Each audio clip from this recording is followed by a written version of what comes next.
This program has been rated mature by the Gaming Radio Network. It is unsuitable for under 18s due to content of an adult nature, which may be classed as offensive to some people.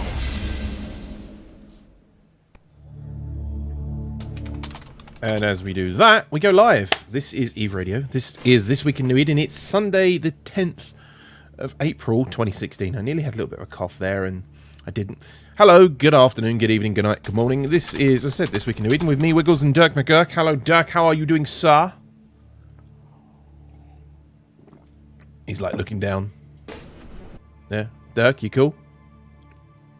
I am cool. There we go. I'm not looking down. I'm kind of looking at my keyboard. He's like, I'm doing this, that. And we're also joined by Urzil99. Urz, how are you doing, sir? Yeah, doing good. Good. So, you may notice behind me, you cannot see my kitchen. It's because I have a green screen now. I can still do this. No, it's not a green screen. It's just not your kitchen. You're just not in your kitchen anymore. Ah, there's the kitchen. No. Don't lift up the skirt. Oh dear, don't lift up the skirt. So yes, anyway, this is This Week in New Eden, where we talk about stuff that's going on in New Eden this week. Hence the title. That makes sense? I don't know. Seems pretty self-explanatory. Yeah, no, really. There are some people that don't actually understand that. They go, but what are you talking about on the show then? It's like, well, stuff. Anyway, another week, another stuff going on, another good load of stuff going on, and war. Apparently, war is everywhere, according to if you look out at the internet, if you look at Twitter, and you look at Facebook, well, not so much Facebook, you look at the forums, World War B is officially here and solid, apparently. But do we want to call it World War B? Or do we, in fact, Dirk, we were talking pre-show, should we keep calling this a war? It's quite not a war yet. I will say that. I think the idea of calling it World War anything, whether it's B as a joke or whatever, it's not really a war yet. Right now, it's an attack. Yeah. A war takes two sides to fully engage for it to be a war. Otherwise, it's either an attack, it could become an atrocity. There are plenty of people out there who get attacked that they don't call it a war. They call it, like, an atrocity. Yeah. Yeah. Could it be, I don't know. Could it be considered a love cuddle? No, it can't be considered that. Yeah. I mean, I've been partial to the term the uprising, the community uprising.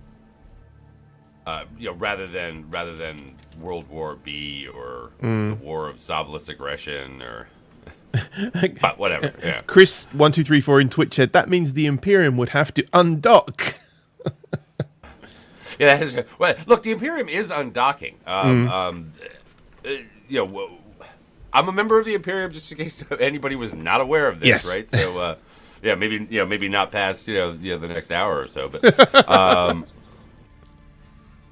look, I'm somebody who's very pro-war in this game. I think it needs to happen. I think it's good for Eve, all that kind of happy shit. But maybe there's too much debate over the war name that they need to call it something else. I don't know. True. Because I'm not quite seeing a war yet. Okay, I think that there will be one. Okay, I think that when the Imperium, again, the lumbering beast gets itself together and whatnot, we will see a war. We just have not seen that yet. Veleth in game says no. Right now it's a political fuck up. And Noisy Gamer in Twitch says it's a track meet. The Imperium is much faster than the other mob chasing them.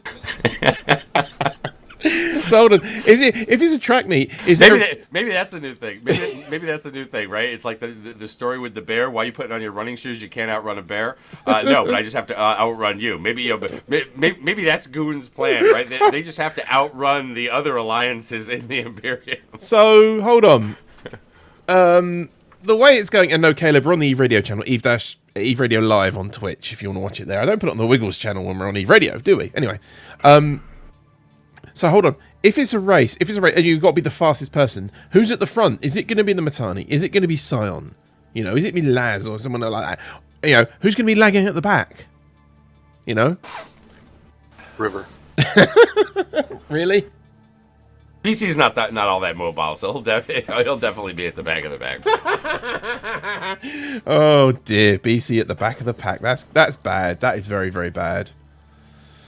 He would I don't think he'd like you saying that, Doug, but then hey, you know, whatever. Gerbrush in Twitch. That's not fair. The Matani can't run. Well, and the Spin Master 8000 doesn't actually go anywhere. It just stays in one place. So. He just ends up broadcast, doesn't he? It's a lot of work for no. It's a lot of work for no. Skill training is destroyed. No and you distance die. gained. Yes, thanks for following, Caleb.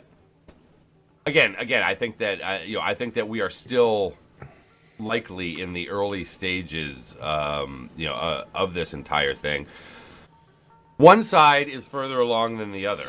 Yep. There is no question about that. But these things play out over much longer periods. I'm not making any excuses for it. Please believe me. When I sit there and say I don't think you can call this a war, perhaps it is a genocidal atrocity or something along those lines. It's because obviously it is not going well for my side in this. We are outnumbered. We are fighting on a number of different fronts. We have an enemy who is, I believe, committed to more than just money. Yeah. And we need to get our act together. We need to prove that there was ever a reason why we should have held any of that space. True. Under the current sovereignty system. Under the old sovereignty system, everybody knows why we held that space. And it's because it was goddamn well dominated hard up. It was easy as well. It was like, yeah, just dump in there, do that. No, it wasn't easy. I mean, it wasn't easy because if it was easy, more people would have done it. If it was easy, it wasn't easy. They put together an amazing organization capable of holding that kind of space, just like PL did when they were able to hold vast swaths of area out there and NC Dot right and control these right. The system itself was geared towards just the way Eve was developed, right? Yeah. On the capital front as well as the sovereignty front, it all kind of fit together. Again, but yeah. Well, again, you've just got another retweet of a retweet because of Facebook. So there we go. Twitch, Lobster Kong says merger and acquisitions opportunity could possibly be. You're gonna see things like where CO2 have left the Imperium, joined the MBC. Some corps are, I don't want to say SMA are hemorrhaging members, but they are losing members quite easily or quite. Just remember, joining the MBC is not a WMBC. WMBC. Where's Rev when we need him? He can just do that. Joining the MBC is not a long-term proposition, right? Mm-hmm. I mean, it's kind of a temporary organization brought together by the immediacy of the moment, the circumstances of the moment, and as opposed to leaving the Imperium and or joining the Imperium if you're coming in the opposite direction, is more of a long-term. It does have a long-term thing. Yeah. Now that doesn't mean that CO2 is not going to join somebody else out there. When all this shakes out and the temporary ties that bind are dissolved in whatever way that they are for the MBC. There will be groups that stay banded together out there. Yeah, of course there is. There's always going to be the groups that stick together. Skill training is destroyed and you die. Thank you, Dorian, for following as well. I was asking for a comment on Kyle and company. I don't know. Seems like they wanted to leave, and SMA's going through a rough patch. So it's not a. Morgan Star Killer Games says wish they'd stuck with the Voltron coalition. The thing is, the name will always be what it is, and it will change throughout the war, the fight, whatever. And then when it gets to the end of it, it'll be decided by the winners. The winners and losers will always decide. The winners will always decide it. So you can call them the Money Badger Coalition if they don't win this fight, and they don't. Well, I say fight. If they don't win this, what's going to happen is they're going to end up just being called whatever by the winners, the Imperium. Well, I don't know. I mean, most people tend to name themselves. Yeah, I guess they tend to name themselves, right? I would much rather, have preferred, and I understand. Look, I know how they got to the Money Badger Coalition, right? You had the money shtick, and you had the linkage to the old leaders and groups, some of the groups that were involved in the Honey Badger Coalition. So it was maybe a natural. Yeah. I wish they would have called themselves the Community. And I joke because, man, there was really some propaganda potential there lost on both sides. Oh, right? definitely. Because you could take it all back to that, to that community thing from back in the fall, with Scion and whatnot. But it would be really funny as hell, that if the Mittani had to go on like one of his, on his rants and talk about how he was going to skull fuck the community. That could have worked. Oh, man. That could have actually worked. That could have very, very worked. I'm going to skull fuck the community. I think it would have worked well for both sides in the propaganda war. Definitely. Hello, Harry, as well. Harry's tuned in. Yes, this is hello, Harry, the mean man. Actually, he's built a really nice new rig. Actually, his new PC is kind of cool. He went air cooling, not water cooling, I think. But yeah, it's easy. Go to one. The thing that gets me, or that does get me sometimes, is the little bit of, I don't want to say the poking of the bear, but the poking from, you've got the poking from Mitten saying this and that, and then like last night, I haven't watched it yet, but Crush Kitty was on the Meta show, so apparently that was quite good there, and things that I'll watch that later on. But then again, is that? Go ahead and watch it. Yeah. Go ahead and watch it. I mean, look. I don't know. I thought it was a little usurious. Obviously, there wasn't any point in having her on there to talk about what she thinks about the war or what she thinks about anybody involved, because she doesn't know anything about any of that stuff. Yeah. Okay, she is a personality out there, so if they wanted her on for that kind of value, and we've all done that on our shows, had people on, for those kinds of reasons. I couldn't quite tell if at times Mittens was kind of doing it for a different value or whatever. I don't care. Go take a watch at it. What I do want to bring up though.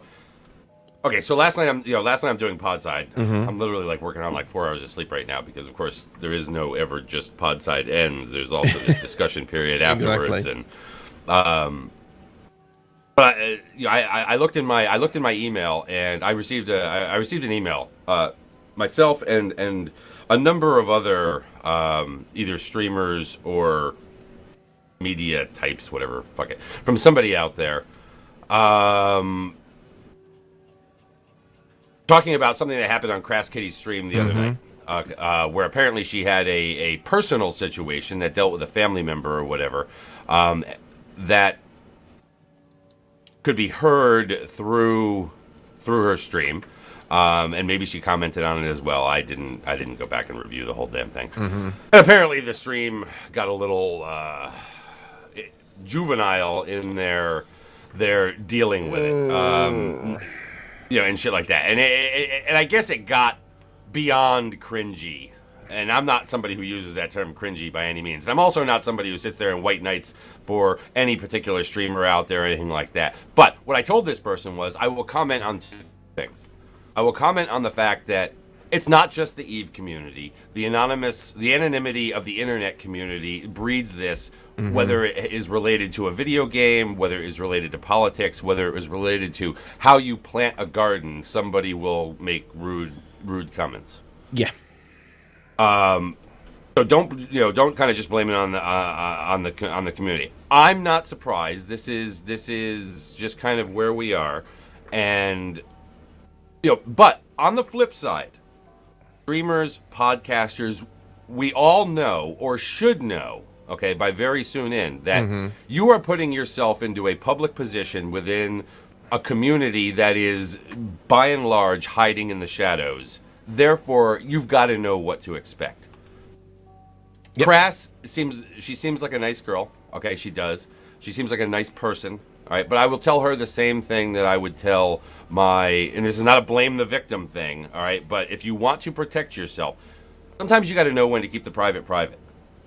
True. And maybe when something starts to go down in the real world behind the keyboard, that's the time to mute it the crowd doesn't need to know. Yeah, exactly. But beyond that, as bad as people, in the listener base can be, the fact is, we all know what we're doing here. Mm-hmm. Pretty much we're all grown ups most of the time, and you gotta suck it up, because there's nothing that you or I or anybody out there, CCP, nobody. There's nobody that we can't shame these people into acting like better human beings. Exactly. They will only be happy for getting the attention. So there's just, I hate to say, there's nothing we can do.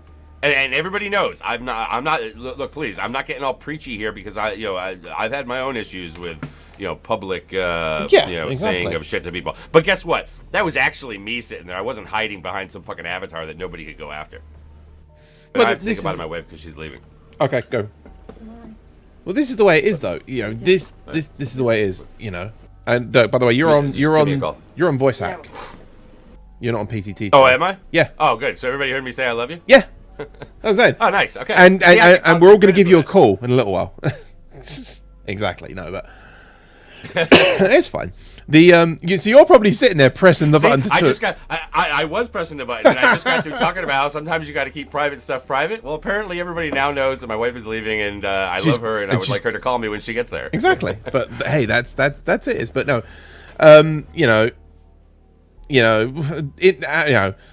cringe at times. Let's look back through the chat. The Noisy Gamer says the great internet fuckworld theory. Yep, that's fine. Luke says the irony. Yeah, it's cringy at times, but she did have a handle on it. And I'm gonna say this. I've only ever watched like the tiniest little bit of Crash Kitty streams. I've never really watched or whatever. She's got a Twitch partnership, and she's an internet streamer. She probably knows how to handle those sort of internet trolls. If she does, then there's probably some things that she could have done to have limited what was going on there sooner, rather than it getting perhaps as bad as it did. Yeah. But whatever. I mean, you're absolutely right. She is a partner. Now, Caleb out there says, because I think this is in a reply of, I'm not really sure what she was there for, and he said something a little. That was the point, Derek. A noob perspective on Eve and our warfare. I'm going to say this to you, Caleb. That is an element of it. There are a whole number of new bro streamers out there. There are a whole number of just new bros in general. Yeah. I can almost guarantee that the reason why Crass Kitty was brought on the Meta Show yesterday was not simply because the Imperium could not find a new bro perspective on Eve and our warfare. Yeah. It was because of a slew of different reasons. But, yeah. Whatever. Everybody milks the propaganda thing the way they want to, and, they use who they want to do that. I don't agree with Carrie there. His streams are shitting up Eve.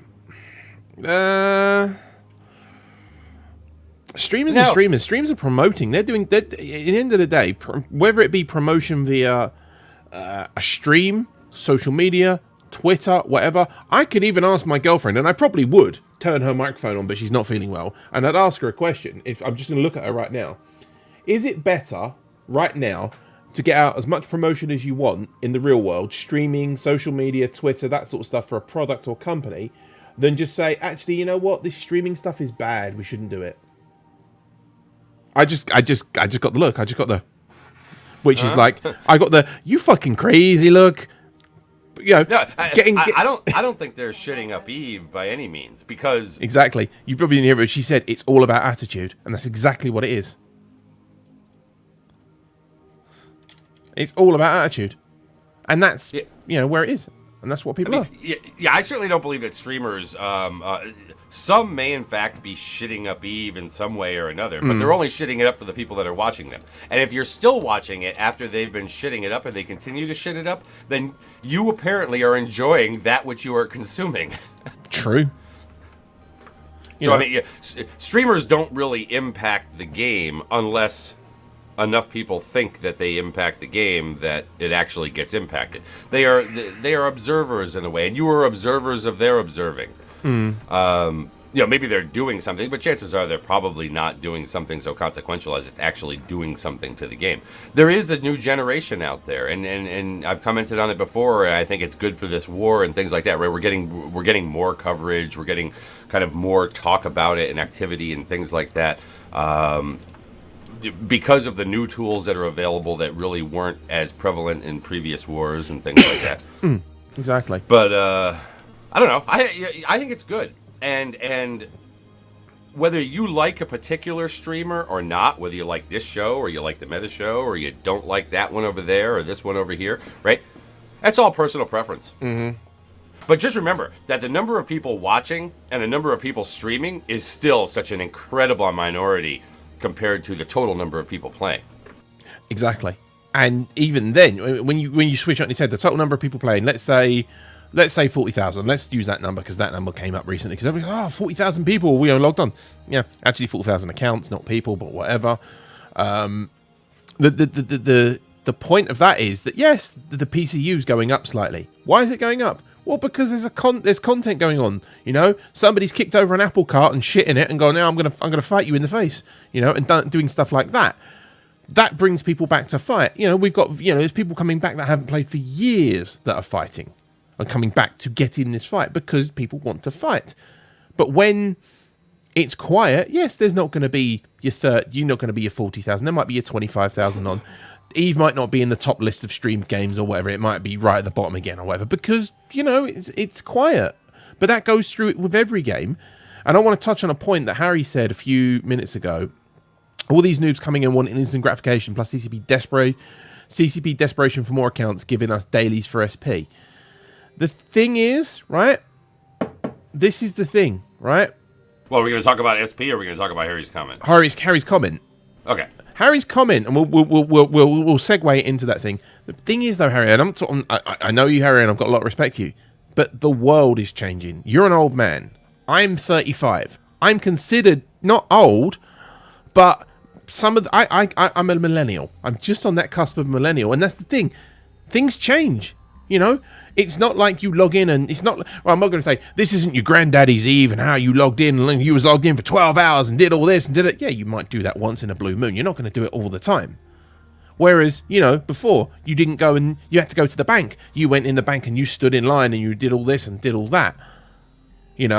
Confirming that Wiggles is not old. I'm not old. I'm a millennial. Well, technically, I'm whatever. The point is, you're at the tail end of the millennial generation. Literally, 1980. 83, I think, was the cutoff. After that, you're not millennial or some bullshit. I don't know what it is. Maybe you just want to claim X. I fucking don't know. I'm whatever I am. The point I'm trying to make, which I'm bubbling over words, is that people change. You used to have to go and wait in line to pay a check in the bank and then wait 4 days for it to come in. Now you put it in the bank, or you don't even put it in the bank. You take it up, you put it in a cash pin. It's like, yeah, you get half the money straight away. Next money, everything's done instantly because things have changed. People have moved on. I was talking to my girlfriend who's just come back. Just come back from a business trip. 10 years ago, I would have to dial a telephone to speak to her. We had full-face video conversations. It's. And we're doing now. 1980 is not the dividing year for millennials. I don't know what the dividing year is. I know it's somewhere. All right, I'm assuming that's what Urs was saying in that channel. Yeah, it's right, much it's later. in that neighborhood. It's really not. It's really in the 90s.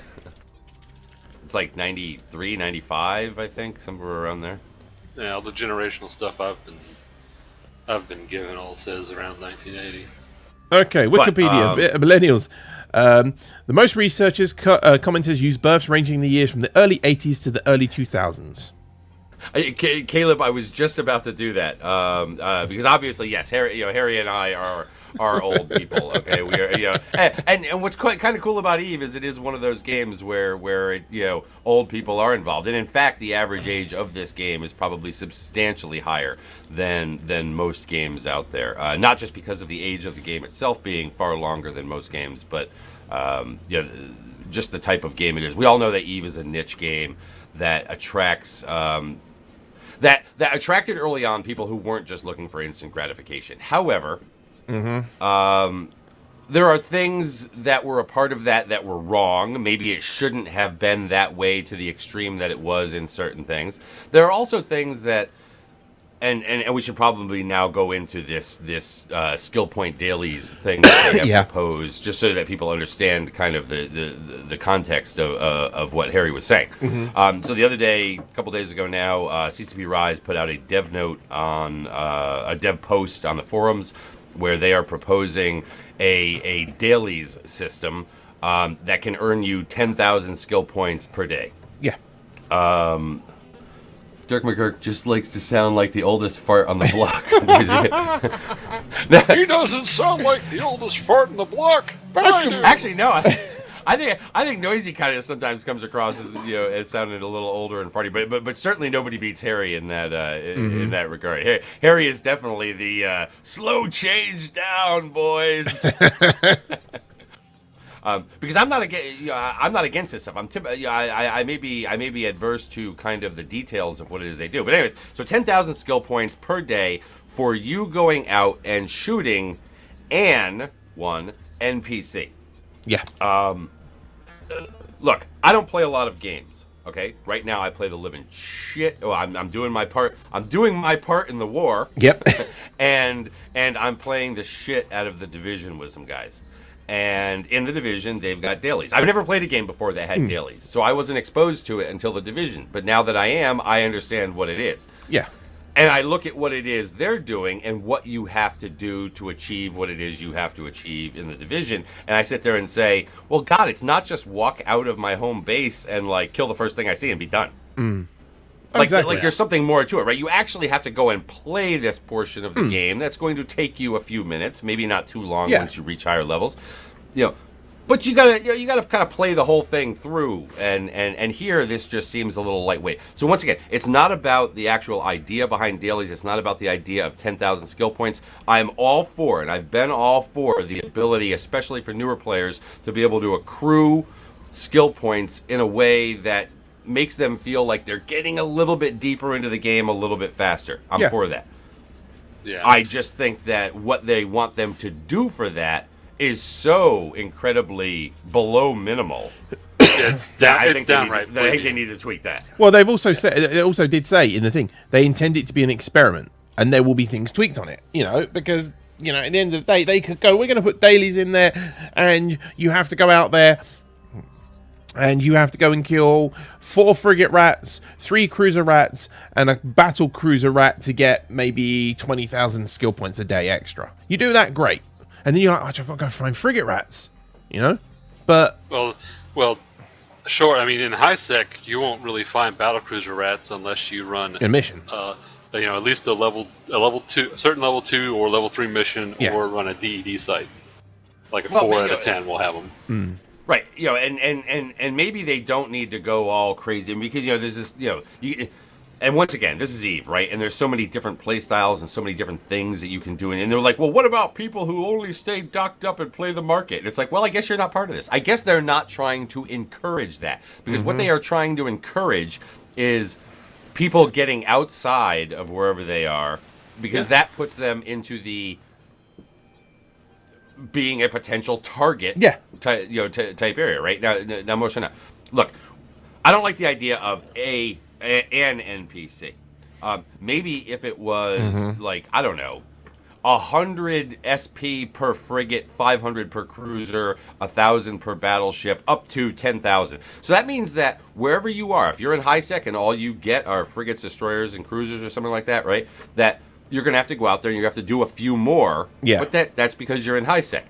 If you're someplace else, then maybe you've only got to kill 10 because you can whack out 10 battleships. Well, it's going to be linked. Defiant Daniel is going to be linked to the opportunity system initially, and that's the thing. It's a test. It's an experiment to see how it goes and how many people do it.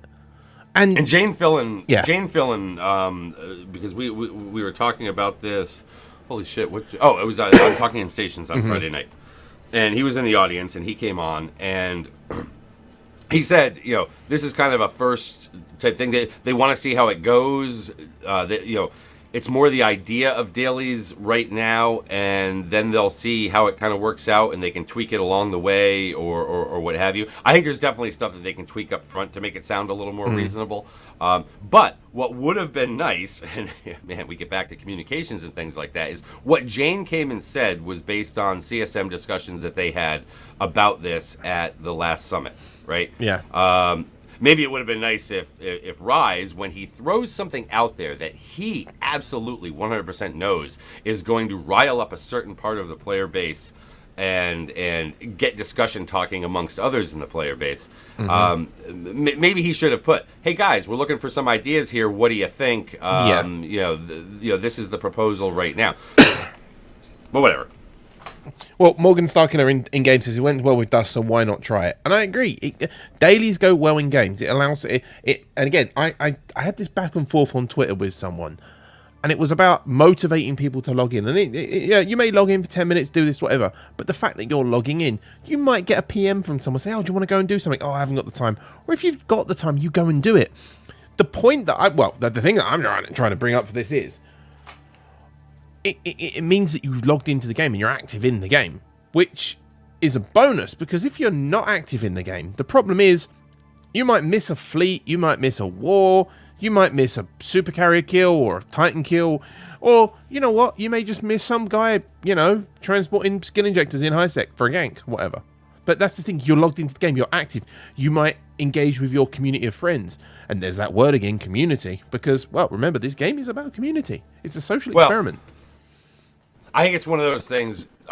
Obviously, the first and foremost thing, right, is that they're getting that person to log in. Yeah. If that person does not log in, they cannot do anything. But if they log in, then maybe, and then they have to leave the station. Well, then maybe on their way to going and killing whatever it is that they need to kill, or whatever it is that they need to do.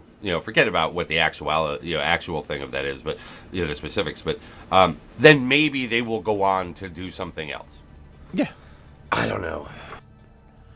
Again, I don't know. All I know is that now I've got to, log a super in and Saren in and warp it over to a belt and kill something, and that's not convenient for me at the moment. Well, no. When Citadels come out, you won't log your super in. You'll just go, you're going to jump in Intercept to go kill, done, finished, and and we must say this. We are now what? Well, 3 weeks, 2 weeks time. This time in 2 weeks, we will have had FanFest. FanFest will be done, finished, and over, and we'll know everything from FanFest. And then on the Tuesday of the next week, the 26th, that's when Citadels drops, isn't it? 27th, yep. 27th. And then the 1st, I won't be here because I'll be in Bulgaria. Just a little bit of a hint. So 3 weeks' time, we won't have a show. I'll be away for a week. Do we know what they're streaming? This is feeling a whole lot like eVegas. No, we don't know yet. I want to know.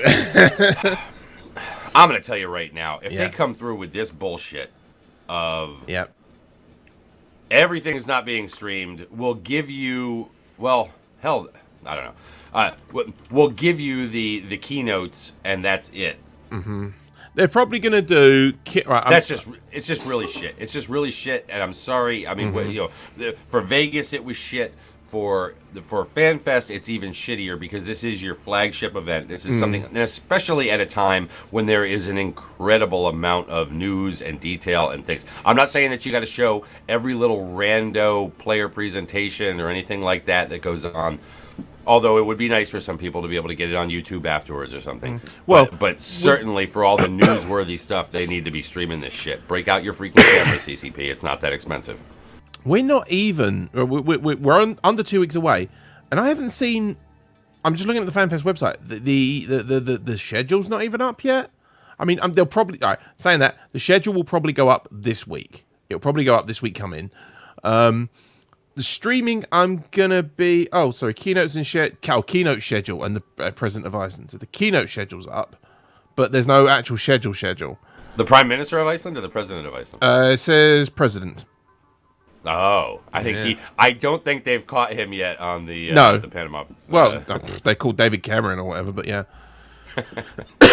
But yeah, no. Noisy Gamer says, Dirk, you're probably going to get no more watching than the coverage that he's going to get on site. So I don't know. Noisy Gamer's got his finger to the pulse of things up there. So Well, maybe what he needs to do is strap a GoPro to his freaking head while he's walking around there. GoPro and actually, you know what? You could do what Sheldon did in Big Bang Theory. Get a GoPro for camera and just put an iPad on his chest, and you can just Skype into the iPad and be there, like sort of third person. No, we haven't had the because there is a lot of information, right? I mean, we're getting towards the end of the known roadmap. Yeah. Right now, right? So that's going to be extended out. You know, information that kind of lets us know about we got Citadels coming on the 27th, but Citadels are the first structures in the line of more structures to come. The question will be, well, do we have any idea of how long those are going to be? Because that will give us an idea of how long pauses stick around for, how long stations as we know them stick around for, how long we can, are going to continue to have to wait for these changes to nullsec to finally get done. And then, of course, all of the other things that they will obviously be hyping about the future, whether it be the leaked player built space cannons or jump cannons or whatever the fuck they are. Further changes to who knows what. I mean, and then of course we Valkyrie and all the rest of it, right? Because this will be a big year of them pimping things that are not just Eve, because they've got other actual finished products that are on the market out there. Well, Valkyrie's on the market for both the Oculus Rift and the HTC Vive. Gunjack's on both as well, which is great to see it come to both platforms. And, it's what it's going to be. And we all knew this. We knew that they were going to do that. They're going to cross-platform it. And... Oh, yeah. Well, and Marcia Mello, she said debatable whether there will be time for another set before the summer break. I don't think there will be a time for... 2017, we will still not have seen all of the structures yet. Okay? No, we won't even heard of them. So, again, this is... Well, no, we will. I mean, because we have generally heard of a number of. I mean, I think there were originally 9. I don't know if that's still the case, but obviously you've got mining platforms. Obviously you've got manufacturing platforms. You've got various of these other ones that are out there. It's just one of those things where it's like, okay, look, can you give us an idea of when? Because it just allows people. It not only allows people to plan in the game, but it just helps to set player expectations and manage player expectations in such a way that we can avoid the drama and rage that ensues when player expectations are not properly managed. Yeah. It's true. And Dorian, it was Tweaky from Buck Rogers. Beady, beady, beady. Beady, beady, beady, beady. and Mr. Theopolis. There's a remake that maybe they need to make. Mm-hmm. Yeah. Still, that was back in the day. That was back in the day of all the women wearing spandex spacesuits. That was some good shit back then, man. Or if you were a big fan of looking at Gil Gerard. But no, we haven't had the schedule yet. I mean, we're going to get it this week.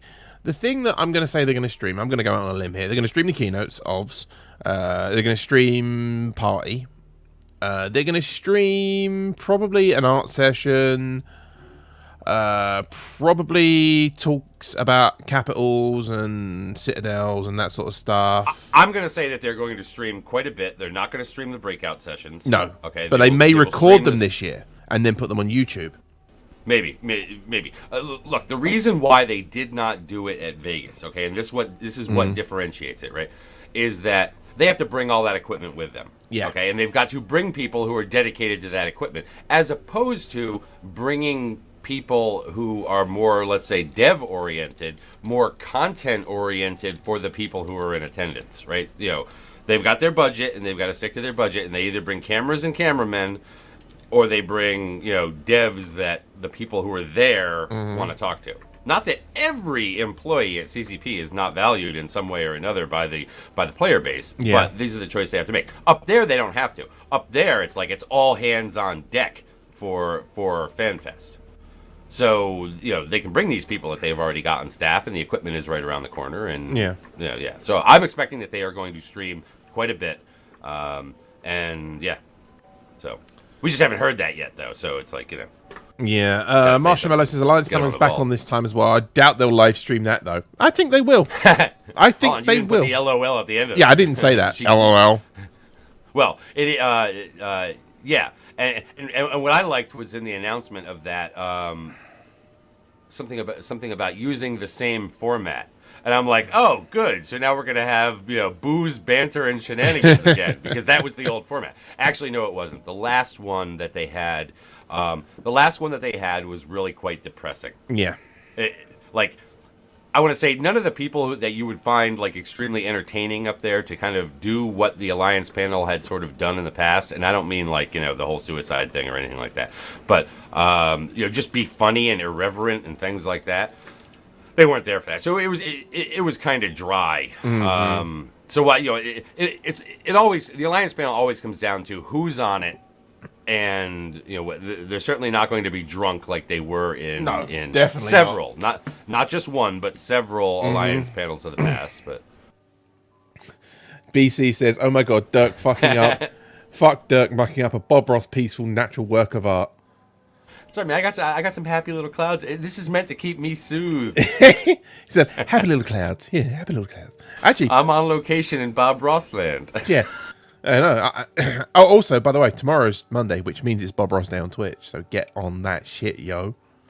Bob Ross Day is always great on Twitch. CSM guys are not required to use real names anymore. No, they're not, which is there. We'll also find out, obviously, about the new CSM come FanFest. Yeah, absolutely. It's like, yeah, oh God, that election's still out there. Thank God for this war, because it really did take attention off of that. Oh, yeah, it did. Otherwise, we'd probably be like everybody, like, oh yeah, talking more CSM stuff because there wasn't anything else really going on.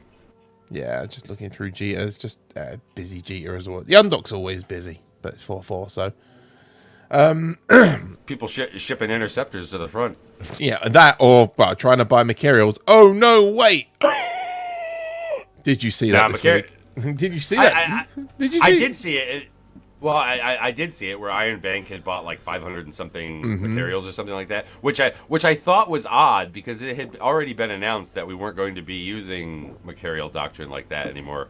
Because in a war like this, you can't use ships like that. They're just too they're too scarce. Yeah, this is true.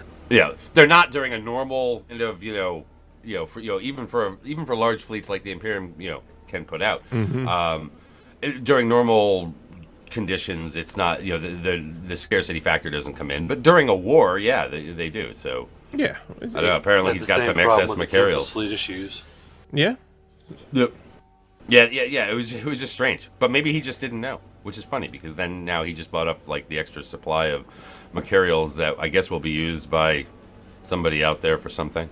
Yeah, well, he's got them. He's got all of them then, so he can just use them. So the thing with just give them out to his boys for SRP. Yeah, just do it there.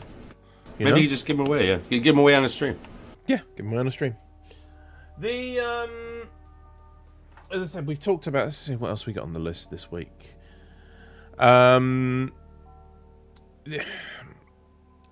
Should we talk about SMA? Should we talk about the ruse or what was put out to be a ruse and stuff like that? Do we want to touch on that?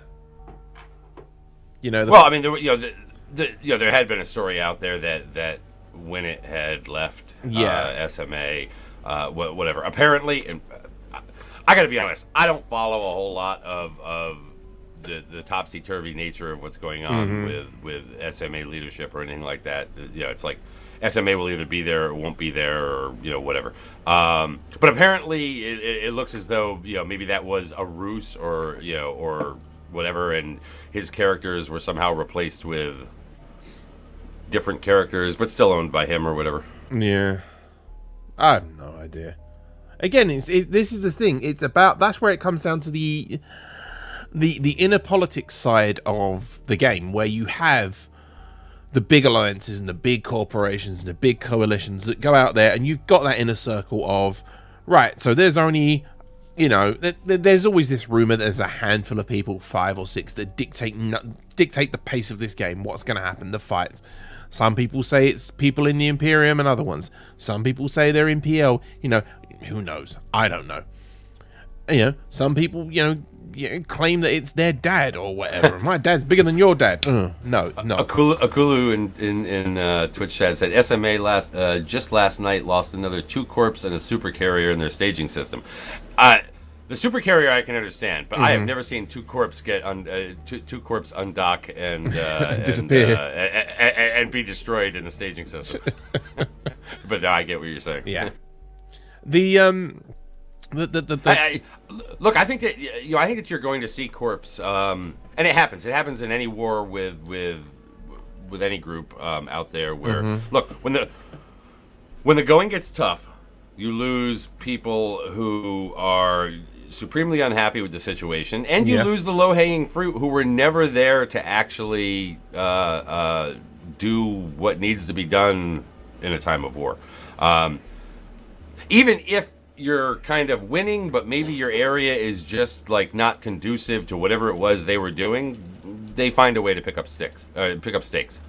Yeah. I find that the people who leave in a condition like this could probably just wait a little while. I don't like the timing of some of these things because I think that it completely shows that you were fucking useless, like forever, and you were only there doing what I've said for so long, is hiding under the proverbial skirt. Even if you were, in fact, hiding under the proverbial skirt, maybe what you want to do is just hold off a little bit, wait until this shakes out, and then leave. And then you can at least say, I stuck it out. Oh, because what if SMA is 90% fat, though? Yeah, well, I mean, look. I think that every alliance out there has a degree of fat. Nullsec holding alliances have more fat than some others. I don't think there's anything wrong with that per se, but you do see that they tend to trim down when war comes. As some of those hangers-on, flee the ship. That's what it is. You've got the people. Again, it's. I've started reading Andrew Groen's Although, book. don't be one of those people that tell me you're leaving because you're really a PvPer and you're looking to go get PvP. I've just started reading Andrew Groen's book because I bought it on Kindle because it was. Oh, Harry, yeah. Are you poking the bear there, Dirk? You're literally going to do that? Aren't you? You're going to see a shit tweet. You're going to go, fuck you, bastard. Something like that, whatever. Oh, yeah, that's right. Harry's corp did leave TNT. Yeah. Because they were in TNT for the PvP. Really? Is that the claim they're going to say? I don't know. I don't know. I mean, it's just, whatever. Oh. Hey, you know what? Look. Everybody, we all come and go to different places, right? I left TNT. I left TNT to go to CO2. Why? Yep. Because I wanted to know. I wanted to be part of, still in the Imperium, but an alliance that was willing to fight, and willing to fight when it wasn't just the whole armada coming to help out with it. And they had a level of activity there. I was looking for something a little bit different at that time. I'm now in Bastion because I left CO2 for other reasons. Yeah. I personally, just as an individual player, left CO2. And I went to Bastion to hang out with some bros that I know there. It's what you do. At the end of the day, you get the people you know. We all leave and go places. Exactly. It's like when me and you and BC used to live in the drone regions. I was like, you know what? I don't want to be down there not much more. It's not what I like. And you were like, cool, peace. And that's it. Moved shit and done. Bitch. That's it. Huh? Later, bitch. How you don't like drone alloys is beyond me. But well, no, that was when it moved from drone alloys into. Oh, that's right. That's what it was. That was after it moved, and that was after also we'd held the space ourselves a little bit, and then it was like, oh yeah, by the way, now we're just getting stomped and PvP fleets. You know, I'm not the biggest PvPer in the game. Whatever, but I'll go and do Defiant Daniel says at this point it's pretty clear the CFC will break apart once the SOV is gone. Question is, can they start to pose some sort of resistance once Citadels get released? It really doesn't seem they have the morale to do so. Number one, I don't believe that the Imperium will, the Imperium, the CFC, I don't give a shit what the hell you call it, will break apart. Okay, the goons will remain intact, although maybe they'll shed people as well. The Bastion will remain with the Goons because of the tight connections that are there. Yeah. I would assume Lawn as well. Maybe there are some other groups that will be, assumed into others. There will be Corps who leave. There will be, players. I mean, we have to remember that all of these organizations are bottom up, right? So even if alliances don't break away, even if Corps don't leave, individual players from across the spectrum will in fact leave. Yeah. It's just what happens in these situations. And then when things stabilize, the life cycle of alliances and Corps and Eve is kind of interesting, right? When they go through hard times, people leave, and then they find a way of rebuilding. Look at Test, they find a way of rebuilding, and then they used to be lean, and then eventually, and especially for nullsec organizations, but they start to get fat again. Once the success begins to come back, and once the stability begins to come back, they start to get fat again. Exactly. You're going to hear the police go by right Happens now? Happens all the time. They go, the police? Well, we're literally 3 doors down from a police station, so... There is a culture within the Imperium that binds them more than just the space itself. However, I will agree that the idea of owning sovereignty has, until this point, been a defining factor. That idea of a society in space is a defining factor for a group like the Imperium. They actually believe that Nullsec is a place to be lived in. Eve just crashed for some reason. I have to reload it. So yeah. So they're going to go on. The bigger thing is this, though. Yeah. This was a little bit of a conversation that we had last night. What if look? Okay, so if you go by my theory that no matter what happens, if the Imperium loses all of their space, what happens? That the Imperium generally sticks together, albeit in a leaner, potentially meaner kind of setup, right? What if they choose not to go back to Null right away? What if what they say is, we're going to do what PL does? We're going to do what these other non-Sov holding, active out in space alliances and organizations do? What if what they say is, fuck it, we're just going to kill anybody that owns Sov?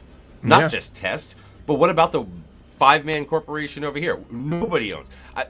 I'm a little concerned that we get too many big organizations who abandon sovereignty because maybe it's not worth the hassle anymore. It's not worth having to put up with, and find some other way of entertaining themselves, and start farming God and everyone out there. True. I don't know that would be good for Nullsec. I don't know that it would be good for the game. Mm-hmm. Did you see that Fred the Warrior Frog? I wonder if Dirk recognised that the GSF sucked a lot of top talent out of their valued allies, leaving them many of them unable to generate their own content. Is that I don't know? Is that true? All right. There's the idea that they suck it out, as opposed to those people seek it out. Okay. Yeah. That they get involved.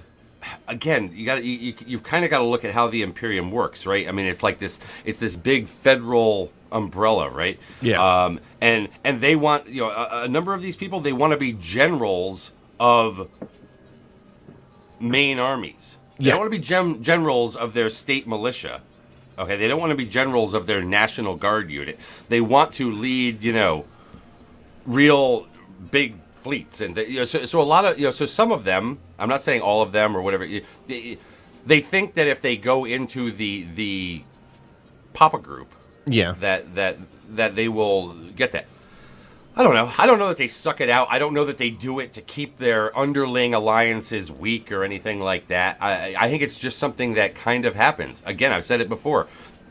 Goons are the strongest entity within the overall Imperium, but the overall Imperium is what it is because of all of the pieces parts. Skill training is destroyed and you died. Exactly, that's what it is. Thank you, Dark Knob 69, for following Eve Radio on Twitch. That helps us out because, well, it lets you know when we go live and all of that. Just reorganizing where my The ship big is. issue here, and we saw it back with AAA and things like that, right? When Macaloo went and joined PL, we saw a number of these organizations out there that went down, and some of their big names and corps within them went off to PL or NCDA or wherever. But PL kind of got the name for picking up some of these things. It will be shocking to me. Okay, it will be shocking to me, but not completely, surprising if the Mittani ends up with Pandemic Legion. Oh yeah, I will say this now.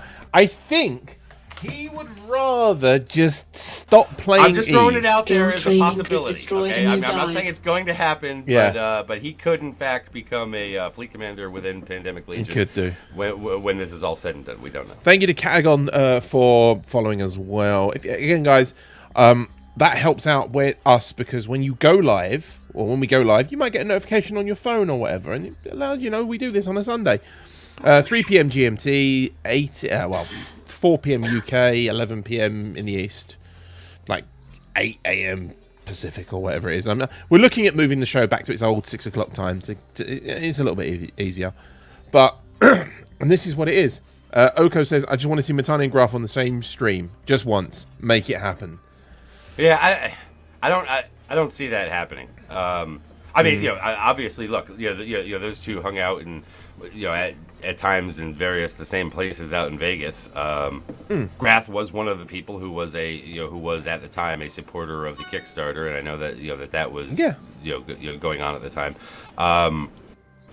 You don't see the Mittani debate people straight up in those situations. Not anymore. I don't know why not. I'm not going to speculate as to why. Everybody else out there can have their opinion for for why that is. I think he's and Grath is somebody who would I'm sure thrive on that. He basically said so. Seraph Bazarab wants to debate all these people. Apparently, he was on the Meta Show a few months ago swearing like a trooper. It was hilarious. Oh, Grath? Yeah, apparently. That's what Marsh... He's absolutely been on places like that, Yeah. but not Skill training there is destroyed to and you debate the die. Mittani, right? There he was there as the frenemy, type of thing, Yeah. as opposed to being there as the current enemy. Yeah. But XF was I fun. guess I'd like to see it too. But Yeah. Grath's Exactly. one of the. I love Grath. It's one of the reasons why we have Skill him on training Open Comms, is when we destroyed do, and you because died. He's an entertaining motherfucker. Even more in person. Yeah, when I met him out in Vegas, I mean, he's just. Well, he's really the same. It's just that you also get the body language. Well, yeah, you the voice. Having the voice is one thing. Actually, getting the experience and all that. Is destroyed and you And died. that's how it is. Go Killer, thank you for following. Also, there was a few others as well that came up there, which we were talking about. What we're talking, I couldn't say, but thank you if you follow. It does help. It says that skill training is destroyed and you died, and the guy runs across the screen, whatever. This is the thing. I've started reading Andrew Groan's book, The Empires of Eve, or The Great Empires of Eve.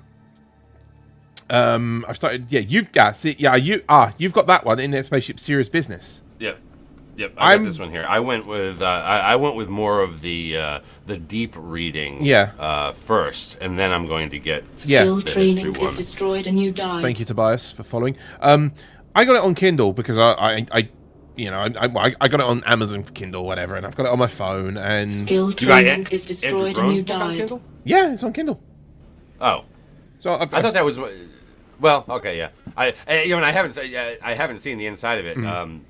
But it has a lot of artwork, right? it does, and there's artwork in it. I've not looked through the artwork on the Kindle. Well, I say on Kindle. It's actually just on my phone because, well, I don't own a Kindle. I just use an Android device. But yeah, the artwork as well. It's there and it is doable. I'm reading it, and so far the first chapter is really good. And again, it talks about the Russians and this and that, and it's really good. And I will pick up the other one as well.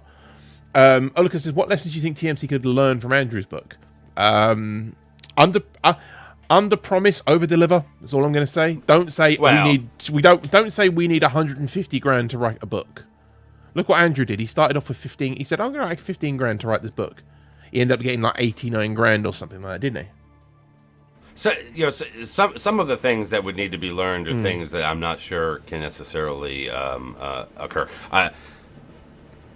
You can't look to engage the community with one arm of an organization while acting in such a way with another arm that is then flipping back over and wrapping around this one over here, right? Yeah. I think there was a missed opportunity there with that book. There were mistakes made in how it was marketed. There were mistakes made in how it was handled. Sad. Maybe they will have learned from that, but I'm not even sure that if they have learned from it, that it would matter for something else in the future. I think at this point, the community seems to the purchasing community seems to like to buy things from neutral, non-antagonistic parties. Yeah. Is that a good way of putting that? That makes perfect sense. That actually, yeah, because you put it into a neutral party or someone, even if they're not neutral, they're not, they're not antagonized. They're there, you could get a book from PL or you could get a book from someone else. You know what the sad part is? Here's the sad part, right? As somebody who does a couple shows on TMC and is obviously connected with them and likes people like the person who is Scion very much. Okay. I think that they could earn back, in time, the goodwill of the community by being an EVE-related gaming website type thing, right? That isn't so, whatever people think it is out there. Okay, but the flip side of that, while I think that they could in fact do that, you know what would happen if they actually tried to do those things? They would end up probably being criticized for, like, somehow now they're selling themselves out. Yeah. Just so that they can help their business. Definitely. Right? It's like, it's almost a damned if you do, damned if you don't, kind of a thing. Yeah. It typically is with the GUR crowd. There it is. No, it typically is with every crowd. I mean, it's not just the Gurgoon crowd, because then you also have the opposite of that, right? It just the whole thing just reflects back and forth. But it would be it would be this thing of people out there calling it, well now you're just trying to be nice because you want to do this. So again, damned if you do, damned if you don't. Yeah. I would have liked to have seen the book, the Kickstarter. But Grim 147, is there still a 30-day trial? It's not a 30-day trial. It's a 14-day trial, but you can extend it, I believe. I think so, yeah. Yeah. You know what? I'm going to be cheeky. I'm just going to find. I haven't looked at the recent, because sometimes they run these specials and things like that. I'm just going to log into my account and get you a link and post it, because why not? But yeah, I picked up this Internet Spaceships Are Serious Business, an EVE Online reader. It's written by three. Well, I know one's a PhD. Oh, no, it's here. Marcus Carter is a research fellow in the Microsoft Research Center for Social Natural User Interfaces at the University of Melbourne. Kelly Bergstrom is a postdoctoral researcher at York University, and Daryl Woodford is a visiting fellow in the Creative Industries and Innovation faculty at Queensland University of Technology.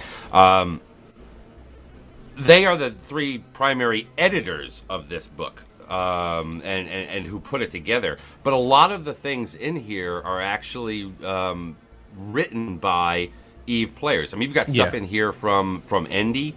You've got, and I have not gotten into reading it yet, but some pages that I flipped through, there's a whole section in here on test.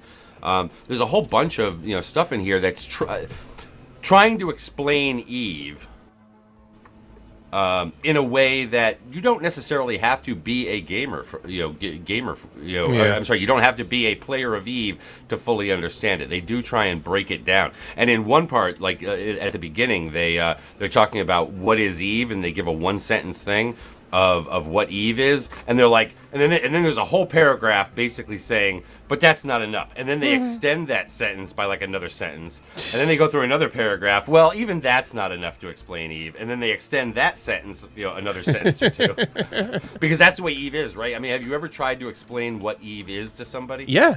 many times, and Yeah. I have this thing in my head, and we're like, I know what I'm going to say, and then all of a sudden, an hour later, you're still talking about it. Yep. Currently, Men Killer B. The topic is the Empires of Eve book, and we're talking about that. The topic's again. I assume that's the PL Killer B. I know it says Men Killer. He's just got his. It says Yeah, well, he's the. Well, I think that may have been like an old name that he had there, but no, he's the campaign commander for the PL division of the NBC. Yeah, P42 Alpha, Eve, the greatest social experiment with spaceships, and you need to add a tack on that. Tack spreadsheets, because it has spreadsheets and spaceships. No, I mean it's like even with okay, so like I'm taking some classes. At college, right? At a local university, getting another master's. But I had to go back and I had to take a couple content level courses that would normally be associated with an undergrad. Yeah. And so I'm sitting in this class with these 20-year-olds, right? and somewhere along the line, we got to talking about gaming or whatever, and at first it started off with the Division, but then I mentioned Eve, and they're like, oh, that's that spaceship game, right? And and they're like, well, what is that about? And I swear to God, like half an hour later,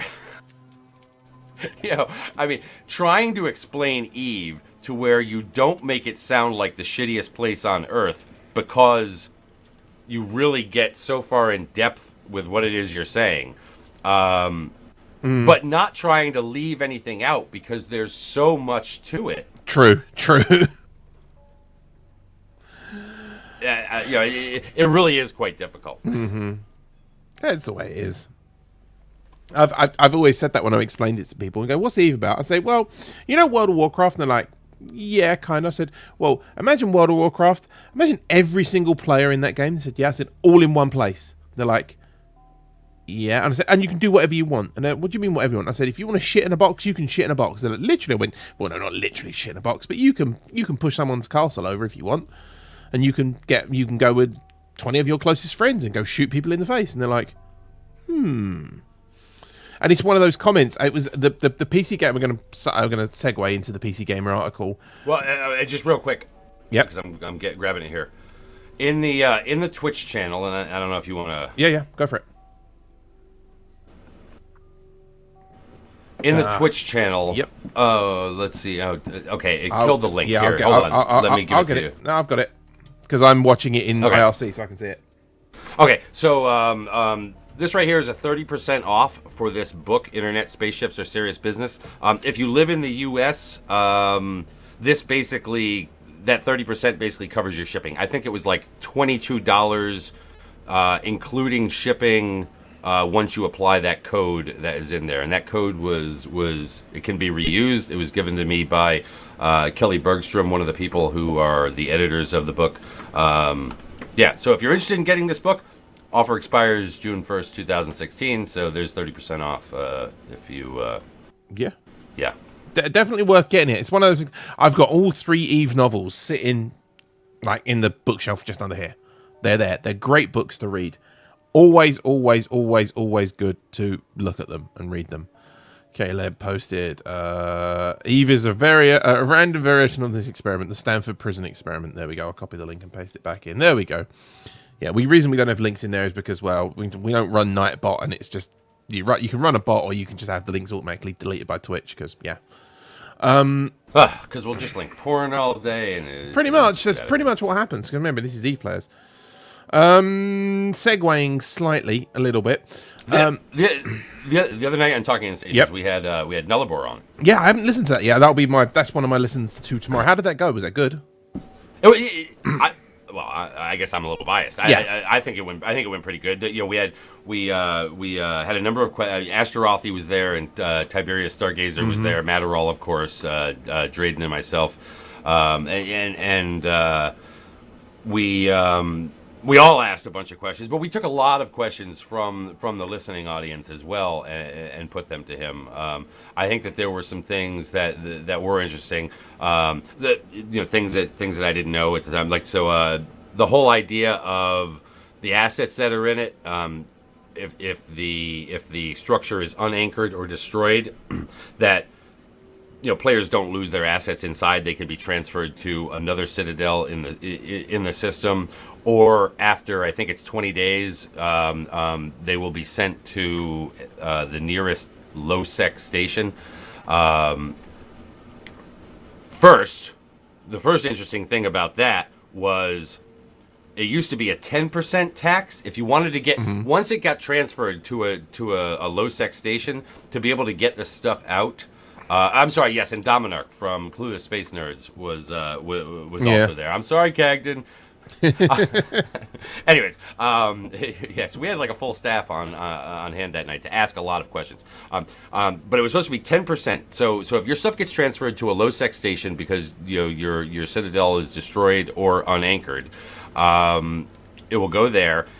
And you can pull it out bit by bit. You don't have to take it all out of this kind of, holding stasis place, all at once. But anything you do bring out, there's going to be a tax on it of not 10%, but what is now 15%. The other thing that was interesting was that if you were in nullsec and you had an extra large and you had super capitals in there, super carriers and titans, okay, that if it was blowed up or unanchored, all right, you would have to have another one in system that you could transfer them to, because obviously super capitals cannot dock in stations. Yeah. Apparently, they will get transferred down there. Now, and I need to go back and review this for myself, but he said something about a one-time thing, so I don't know what that means. Now maybe he meant one time in that you can transfer it down once there. You undock, obviously you can't redock. Yeah, I'm guessing that's probably what he meant. But that was a new piece to it, because when these things were originally, or at least it was new for me, when these things were originally discussed, it was because obviously they can't dock there, so they're not going to be sent to nullsec. But they are aware of this idea of while we would all like to see things be destructible, we don't necessarily want to destroy an individual player or group of players. Yeah. Lifelong acquisition of things that fill their closets. Yeah, Noisy and Dorian both said in Twitch, Noisy said you can't redock, and Dorian said one-time undocking privilege, which makes sense. It's sort of like, we're going to put it there, you can undock, and that's it, and you move on. It's kind of... Well, Dorian just said one-time undocking privilege. Does that mean that, okay, you now undock it, you take it to another citadel up in wherever, an extra large someplace, that one gets blown up? No, it's going to. I'm going to guess it's one time. Every time you transfer out of an extra large from that getting blown up, fine. Yeah. that's going to be just a standard that's thing. That's what I'm assuming too. It's going to be like now. It's going to be like right now. If you can right now, you can undock. Hell, if CCP wanted to, they could just undock a train of Titans out of 4-4 because it's in the game mechanics. It physically works. However, you go to redock, it says sorry, you can't redock. GG. That's exactly what it is. It works that way on Singularity. They're not going to change anything in the game code. That's just because all they're going to do is make sure that when it gets blown up, you have a choice. You can either transfer it to another XL in that system or to the nearest low-sec system. Right. Yeah, and mind you, if you transfer it to another citadel in the system in which the original existed, there's none of that tax stuff. And it happens quicker. I just thought of something though. Right? The reimbursed super caps, I understand that. The problem is, you can then put them up for sale on the market. Well, I mean... Well, no, you can already... There will be a market. You can already put buy orders up. You can already do that. Every item in the game has a buy order on the market. That's, know. So, does that mean Now, here's the thing, though, okay? Let's just say for a moment, all right, that your citadel gets blowed up. Yeah. All right? And your nice shiny avatar, because you were away that week and you didn't know about it, and your nice shiny avatar is now held in stasis. You don't have another extra large to transfer it to up in nullsec or wherever the heck it was that you had this thing stored. So it goes to this NPC low sec station. Stations are not very big. No. And that one-time undock better be to jump somewhere pretty rapidly, right? Because otherwise, you're going to bounce the fuck off that station. Well, you're going to bounce and go, going to be gone. Well, actually, no, you don't get the bounce effect. There's no undocking off of that station and then aligning to a gate. Yeah. Well, no, you don't get a In a bounce Titan. effect when you undock from a station until you do another action, whether it be click somewhere in space to move, double click to move your ship. Right, yeah. It will go on a continuous velocity, but then as soon as you do that, it will go. The physics will kick in. It will go, "Ah!" And it's all of a sudden, you're like crashing into the next moon. But remember that there is going to be a market for. Well, of course there are. Yes. Titans and super carriers. Oh no, I agree. You'll be able to put them now in because yeah. you will be able to dock them someplace. That You can put them in will the have a market in the attached to it. XLs, and the XLs will have a market attached to it, and you can sell them. You can also be able to insure them. Yeah, finally. Yep. Well, yes, one would think, right? I mean, I haven't seen what the prices are for that. If they have that on Sissy yet or not. Well, you can do it now. You can insure on Sissy right now with capitals and super capitals. You just with super capital. Yeah, with Titans as well. You just buy it when super capitals and with Titans as well, because when they give them away, they currently gave them away for the last test. You just could redeem them in system, that's right. get into it, and then go give me insurance, bitch, and then go self-destruct it outside, and you're like rolling in the money, like that sort of stuff. But yeah. Let's see. Hold on. The question is if the 20-day teleport is free or has the added 15% tax to release. He didn't answer that. No, the 20-day one that goes to LowSec. Okay. That one there it has the 15% tax on it. So yeah, if your Titan is part of that thing, then obviously you ratchet that up. The one that you do in the same system to another Citadel, that one is shorter. I think. Is that 5 days? I think it's 5 days. I think so, yeah. And there's no tax associated with that. Yeah. But anyways, yes. I mean, it's gonna be interesting. I think the other thing that was interesting because I just didn't know. No captain's quarters in Citadels. Not currently. They've got the very basic. They've got the very basic boned one in there just temporarily. They won't put captain's quarters in there. You'll have a standard thing, and that'll be it. There's no tax. There is a tax if it's on the same system. Apparently, there is a tax if it's not in the same system. So, if you're going outside a system, tax. Right. But okay. And somebody, please correct me if I'm wrong here, based on what you know. Citadel is sitting in system XYZ, right? And I'm talking about nullsec here because quite honestly, I'm not sure how it will work when you put up some of these Citadels in places like lowsec, but there is no transferring it. It gets unanchored or blown up. The player now has the ability to say where they want this stuff transferred, but it would have to be a Citadel in that system, not a Citadel in another system. Yeah, I think so. So it's either a Citadel in that system, or maybe if there's a station in that system, they can do it. Or if they take the 20-day route, then it's down to lowsec. It might be. I'm going to run to the toilet because I've been drinking a lot of water. I like drink. Do you want to play a song or? No, I'm not going to play a song. I'm going to give you something to look at, which is the PC Gamer article, because I know you've already looked at it, and everyone else can look at it. The PC Gamer article written by Shaka Stevens. Michael Bonnet is his real name. It was co-written. It was written and it was a guest article. I'll put it into the things. I've got mixed feelings about this, and I'll talk about it when I get back. Dirk, I know you've had a feeling about this. Go. Because the whole Because the whole the reason about some man, hurry up, I'll be up back and in just go pee. Urs, have you read this article? Not this one in particular. I saw one that was released before that referenced the Kickstarter as the whole start of the war. I'm like, no.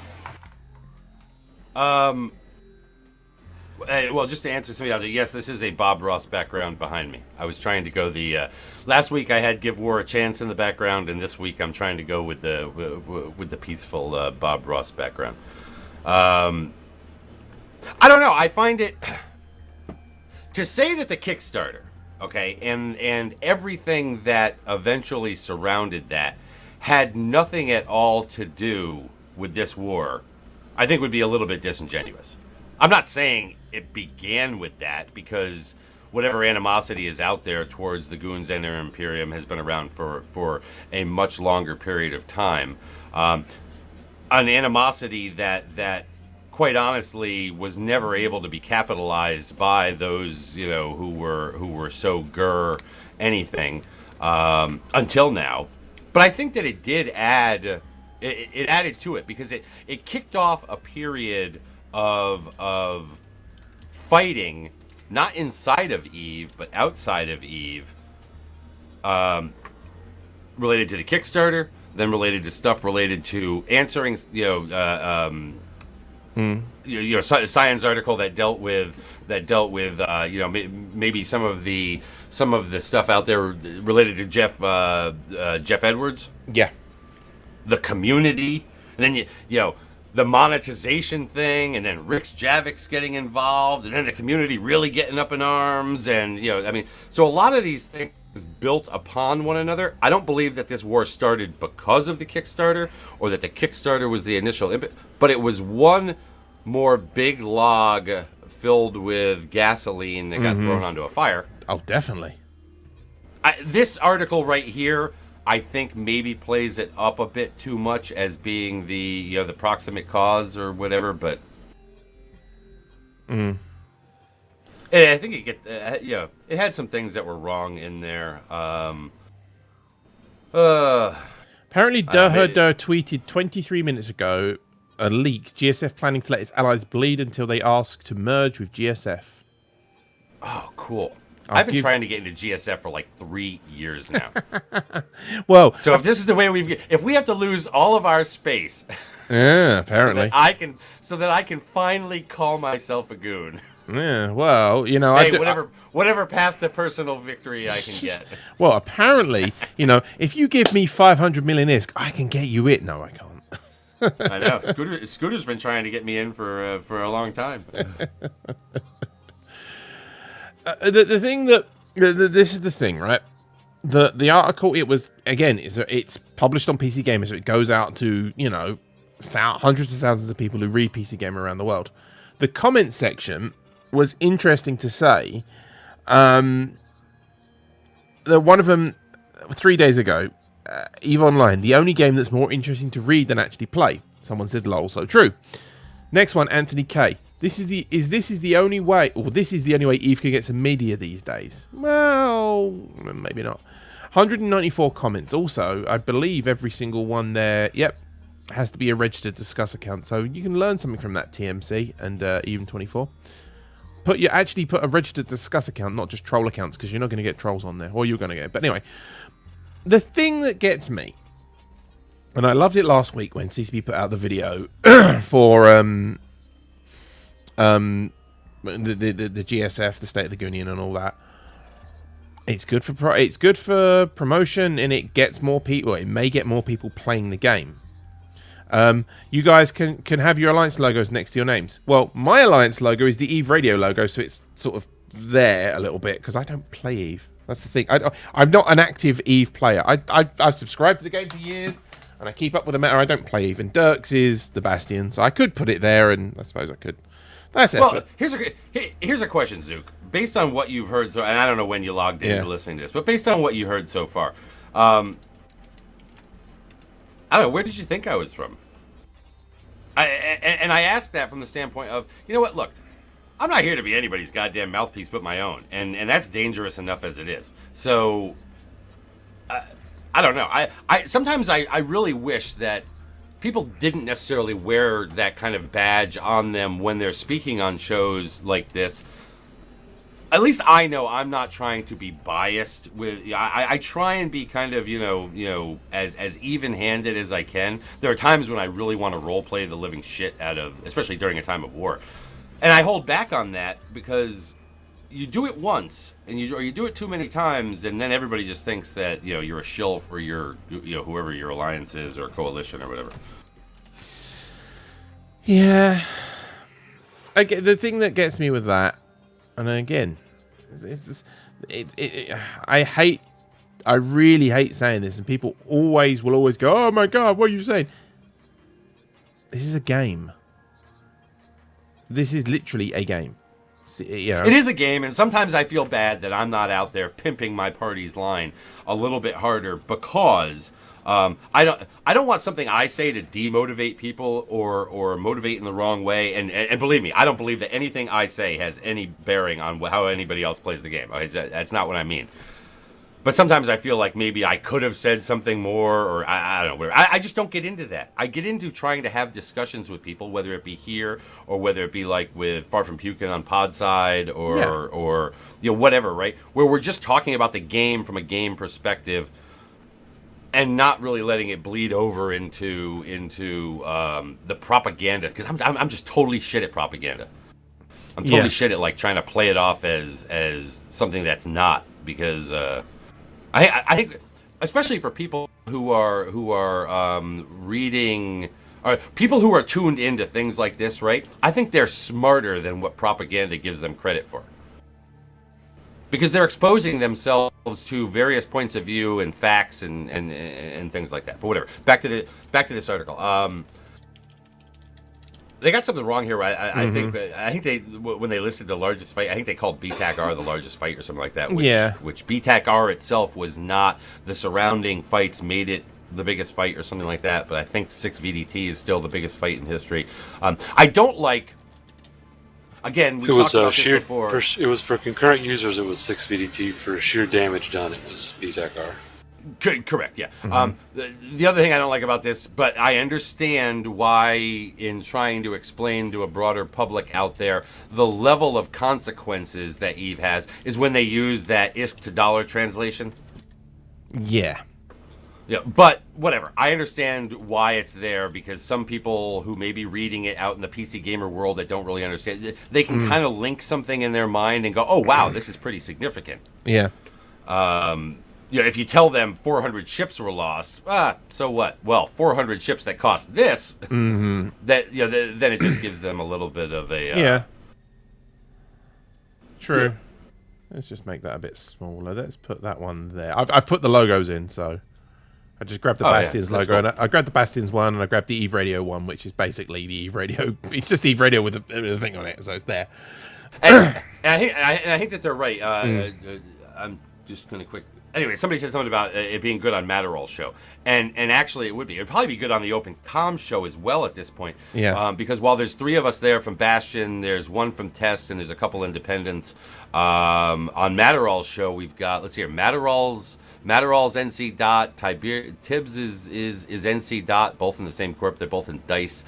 Ashtarothi is now in Test. I'm in Bastion. Drayden's in Bastion. So I mean, you've got these mixes of people that, even though we're on TMC, right? It's not like we're all from the Imperium, and that's what I love, right? I mean, I don't want to sit there and talk to the echo chamber. I want to have conversations with people from around the way, which is why last week on Open Comms we had Grath on, and Jeff Rader was there and whatnot. Well, this is it. You want a good conversation, because if you have the echo chamber of just pure goons, it's going to end up being like bark, bark, bark, bark, bark, bark, bark, bark, bark, and it's going to be the same. Zukoism. There you go. This pleases my aesthetic sense. Well, I've moved them now. They're now on the left, down a little bit smaller. I could probably actually, you know what? I'm gonna be even more anal, right? 55, and that one 65. Yeah, 65. I mean, maybe in a time of war, you should wear your uniform a little bit more. There you go. Just so people know where you're coming from. They are now both exactly the same size as well. They're both 55 by 55. I could go really, really, really meta, and get that behind me, and then get Dirks behind him, but I'm not going to do that because that's effort. If you want a Goon Echo Chamber, that's what the meta show's for. Yes and no. It is, but again, well, it's on their network. It's on their Twitch feed, so yeah. It's just how it is, and then the viewers have the sense. The viewers have to. This is Marsha says this. The viewers have to have the sense to know that your guests don't speak for their entire alliance as well. Well. Unless they are the CEO of that alliance, and then they say, "I don't speak for that alliance." And they're speaking in an official capacity. But I can assure you, okay, that it doesn't matter who the CEO. Doesn't matter if it's the Mittani. he speaks on behalf of the organization, but literally does not speak on behalf of every last member in it, right? Yeah. And that, that goes for that goes for everyone out there. For the most part, and this is the thing, okay? I know nothing official from the inside of anything, right? I approach every one of these things merely based as being a player of EVE, just like any of the rest of you out there who are trying to follow this stuff, trying to make something out of, trying to make some idea out of it or whatever, and talk about it, discuss it, because EVE is one of those great games where you can actually discuss the things that are going on the same way that you discuss what the fuck Donald Trump did yesterday. In fact, what did Donald Trump do? Yes, I don't know. I don't know what he did. I don't. When is the Money Badger Coalition going to go after Donald Trump? That's what I want to know. Well, I'll tell you when they're going to go after Donald Trump, when they've built that wall and they're going to stick him the other side of it and say, get out. And they're going to make him pay for that goddamn wall. Oh, dear. Again, this is the article, I read it and I was like, you know what? I can see why it's been written in that way, because it has been literally from thing, You know what this paste bin is. Graphs posted it. I did post it in TeamSpeak. Did I post it in Twitch? There you go. I'll post it in Twitch again. Let's dissect this live. Let's just repost it in the bottom of TeamSpeak. There we go. Same thing. So, first line, the Mittani. It's a blank space. Oh, it's blank. Lazarus Tellraven. I'm still a firm widow, and every ally makes a super alliance supporter. Querns. How many active super caps are we going to lose from them dying in a fire? The Mittani. That's what we're literally doing. Scion, the Razor is doing really well. The Mittani, the plan TM. Tirabizzle, Nizzle, and then Querns, none. Again, this is the thing. This is the thing with leaks, right? At least put them in the right order, or at least make them look good. Let's have a look. I don't know. Most of this stuff I just find, entertaining. Yeah. Especially ones like this, where it's like, I feel like there was stuff before and stuff after, and who knows what in between. See here, Mittani apparently said, as people wake up and realise that Fizzlesov is a basketball game and not a tug of war, the Allied defensive hackers will burn out and the Logi will fry. As we've seen with SMA in the beginning Skill training to is see destroyed and you with died. TNT. Thank to Mascot for following as well. Again, I don't know. When we hit the 25k mark, so shit's gonna be lol as hell. Does he really speak like that in text? I don't know. Never met him. Maybe. I still sadly use the word lol. No, lol as in LAWL. Lol. He does. Yeah. He does. Yeah. I don't know. I camp in a Lyceum. I see him do it all the time. Yeah. Still. Let's have a look. What else? Skill training is destroyed thank and you, you Grim 147 for following as well. So that article there. Something else I saw this week actually. I haven't. Let me see if the article's been updated with a reply. Everyone, to answer Oshia, everyone is waiting for the capital changes, right? Before throwing them at one another. I've said this a number of places. Last night on Pod Side we had oh god, I'm gonna forget. Skill his freaking training name. is The destroyed exec and you for tests. died. Support Jones. Mm-hmm. We had him on, and the issue of capital, the super cap changes and capital changes came up. I don't know that those changes are going to have a significant bearing on this particular war, because I think that, I think it's going to take a period of time after these come out. Yes, I know that they're out in Sissy. Yes, I know people can be out there playing, but the majority of people who pilot capitals and super capitals right now, a good many of them have no idea what the fucking changes are. Most of them have not been out on Sissy testing these things. You are going to have a period where they are just super confusing to field. right now, the Imperium is not fielding its Capital Fleet or Super Capital Fleet. I don't think that on April 27th they go, okay, guys, the changes have been made. Jump in, let's go.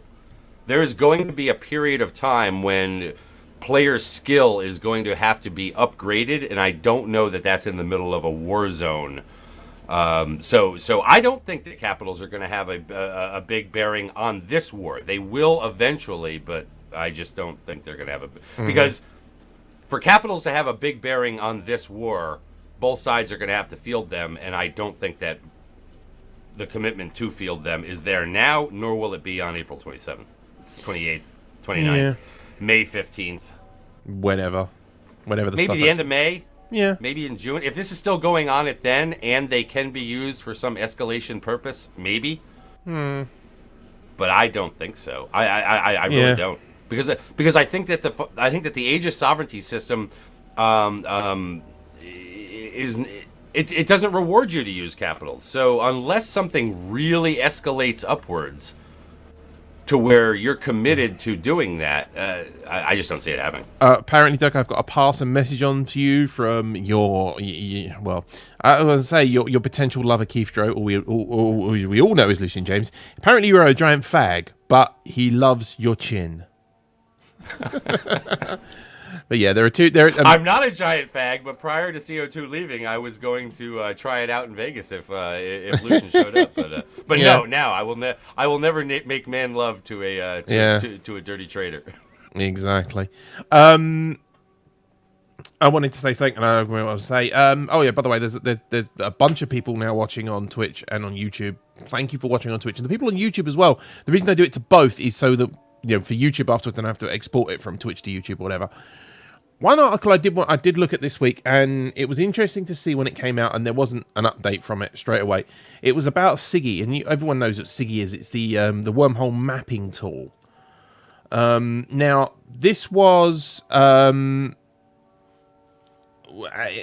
the story said that apparently when HV, which are a wormhole alliance, Whole Violence, or Wormhole Corporation, apparently they were removed from access to it. Now, they had a story about this, and they went through. Apparently, Siggy was run by Hard Knocks, whose connections to Pandemic Legion. They were going, oh, this and that, and blah, blah. When it broke, there wasn't. And you died. I thank Krellick for following as well. There wasn't any confirmation from Siggy, but Siggy provided a response. And so Siggy has kindly informed HV that its old CEO, Fohammer 006, is now a member of Pandemic Legion, and he was a culprit behind removing HV's Siggy access. The permission was never reset after he left. HV has started a vote to recall Fohammer to replace Dold Calm as HV CEO. So apparently, it's a bit of 6 of one, half a dozen of the other. But I don't know. And apparently, is it true what they say? The wider the chin, the thicker the cock. That's from Lucian. What? That's Okay, what I know it's from Lucian. It could be from nobody else but Lucian. Yeah, exactly. Hey, Wiggles, is it true what they say? I know, Lucian. I'm looking over. I see. I've got you. See on Twitch here. You're just here. On my screen, you're just here because of the way it is. And yes, I don't know. You know what? I'll ask my girlfriend. Is she, baby, can you? I've got a question. A question from the listener. Apparently, is it true what they say? The wider the chin, or more chins, the thicker the cock. Well, there's a difference between the wider the chin and the more chins. She just shook her head and went. She went the. You don't know, do you? She's now assessing my chin. Do we know?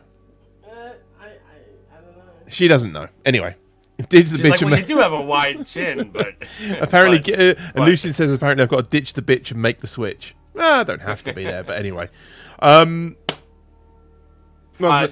Yeah. Somebody asked about is eVegas at the same time as it was last year? I want to get tickets. We're not sure on the exact dates yet. It'll be announced at FanFest, probably during the closing ceremony. Yeah. I know that after eVegas last year, they were asking. They had sent out a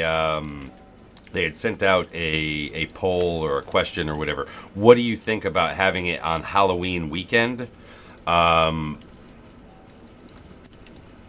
as opposed to maybe the weekend before. So it's going to be somewhere around the end of October, as it always is. And apparently the option is there for it to be on Halloween weekend. And they were wondering what people thought about that. Because, obviously Halloween is not some, big religious holiday, but it is a holiday where if you've got kids or whatever, chances are you may not want to be away or something like that. So who knows? Maybe they have it. Vegas during Halloween might be actually really cool. The question is whether it limits, who can attend because they've just got family obligations or whatever. Luckily, I'm past that point now. And exactly. And I love the fact that Lucian James is listening because it goes, the seedy undertone of Eve is now slowly coming into the live because he's now on live on the thing. And no, my nipples are not pierced. It goes just normal. Goes a picture nubby nips. Prove it. No, they're there. They wiggle before they belong. Yeah, and I could get the South Park guy rubbing the nipples, going, but I'm not going to do that.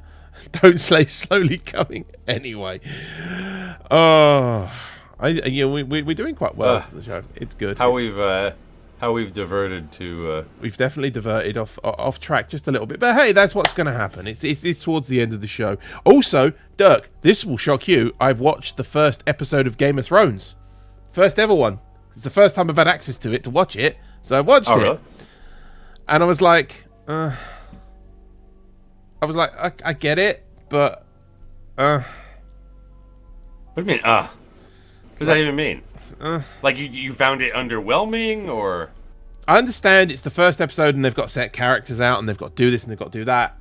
They come right out of the gate with Cersei getting nailed by her brother and throwing a kid out a window. Yeah, I mean, right it only gets better from there. Well, right at the end, yeah, exactly. But I don't know. I'll see. I haven't read the books. It's a good series coming up. I believe April 24th. Yep. Walking Dead ended last week. That was crazy. Tonight, though, we've got the new season of Fear the Walking Dead coming out. So. And apparently, did the Eve Station name spoil it for me? No, the internet spoils it for me. Because the internet, if I ever want to see something and not have spoilers, you know what? I don't even do that. I just sit in my bedroom and go la la la la la la la till I see it. Because the real life will spoil it for you. I had Star Wars spoiled for me on the bus. I got spoiled by Twitter on something the other night. One of the shows I watch, and oh my god, I'm just not even remembering now. It's just too early, and I'm still half asleep. Found out that one of the main characters dies. Now, I'm literally the entire season behind on it. It's like all racked up on it's like filling up my DVR at the moment, and I just haven't gotten to it yet. And I just found out that one of the main characters dies. But what was worse was that I had previously found out that the show was actually being canceled anyways, or was at least heavily on the chopping block to be canceled anyways. Yeah. What the hell was it? Sleepy Hollow. Sleepy Hollow, yes. Which I've enjoyed is kind of, this odd take on that whole thing. But, there's the thing, Scroom says, I'm sorry, you get 1 month to watch something, after that it's Spoiler Mania. Well, hold on, is it Spoiler Mania? Is it Spoiler Mania, or is the Spoiler Mania going to run wild on you and sue you like he sued Gorka? There are some shows out there. I'm going to tell you right now, Game of Thrones is one of them, where pretty much if you have not watched it within 48 to 72 hours after it has come out, just leave the freaking channel. Leave it, yeah. Just no. Again, that's the way it is. And again, this is not turning into open comms where we talk about television, or even talking stations where we talk about television now. Well, you know what? Hey. I mean, here's the thing, right? We're all around this game. Yeah. The game is what binds us all together. But we all have some similar interests out there, and we're actually real people, right? I mean, exactly. These are the things that we do. This is why I always my DVR wouldn't be as filled as it was if I wasn't, if Eve didn't, and whatnot, keep me away from catching up on some of those shows.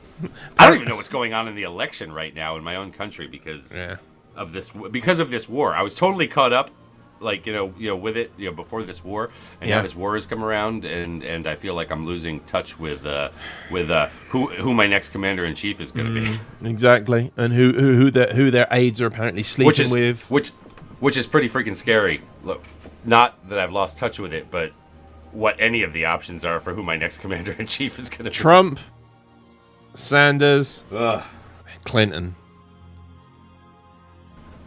terrible. It's terrible. Apparently, Bernie comes dust. Thank you, Lucian. I love you. Yeah, you haven't missed anything. They all suck. Yeah, it's true.